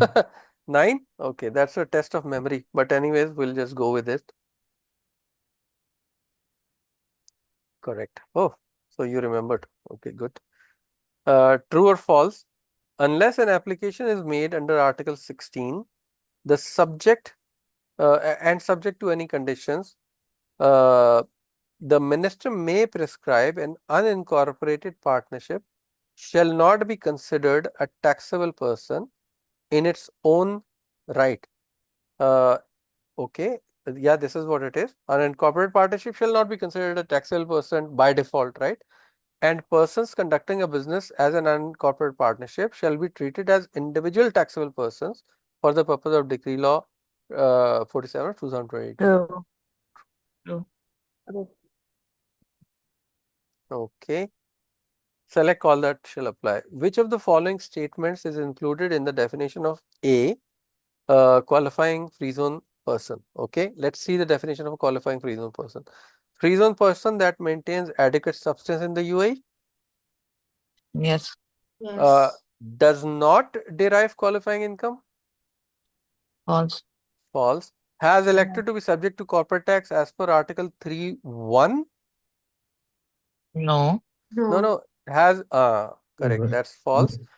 Complies with Article 34 and 55 of the Decree Law. 34 is for what? Arm's length. 55 is for what? Transfer pricing documentation. Okay, so it is true. Meets any other conditions as may be prescribed by the minister? Yes, these were the conditions, Yes. right? Okay, correct. So coming to question number 6. Select all that shall apply. Which of the following organizations may qualify as a qualifying public benefit entity under Article 19 of the regulations? So, non-profit organizations, but for profit will not come, I think, right? Because No. these are commercial organizations. Charitable foundations, uh, professional entity, yes. Government-owned enterprises, not necessarily. That they can be for profit. Etisalat is an example, right? No answer? Okay. So I will exclude this and I will exclude for profit. Let's see. Okay. Okay, true or false? A qualifying investment fund as defined under Article 1 must be a non-profit organization. Does it make sense? False. Qualifying investment fund as false. Yeah, okay. 10. Select the correct answer. Which of the following statements is true about a family foundation as defined under Article 17 of the regulation? It must be established by a family with at least 2 members. This we did not read, did we? No. No. Its primary purpose must be to provide benefit to identified Yes. natural Yeah. person and or Yes. public benefit. It is required to be registered with the government. What are we talking about? Family foundation. Yeah, Yes. okay. Yes. Yes. It is permitted to engage in commercial No. activities. No. No. We have to select So only one option, not on not multiple one options. option, only one, right? Yeah, Only yeah. one. But wasn't the second one also relevant? Second one, this one. Yeah, this one. That should be the answer. Yeah, this this is the one we selected, right? But It is required to no, register. Oh, did Yeah, we? we I thought Ah, we selected just God. pick one it was option. only Oh one. God. Yeah. Okay, okay. Mhm. So it was just Yes. an error from our side. We gave the Yes. right answer, but nonetheless, okay. So fine. So we passed. Okay, great. It was a very long one today, but thank you very much. So now at least we are able to explain all of these things. Inshallah, let us meet on Saturday, okay? Next Saturday. Those of you in UAE, enjoy your holidays. Thank you very much. Thank you very much. Thank you. Bye. Bye. Take care. Bye bye. Bye.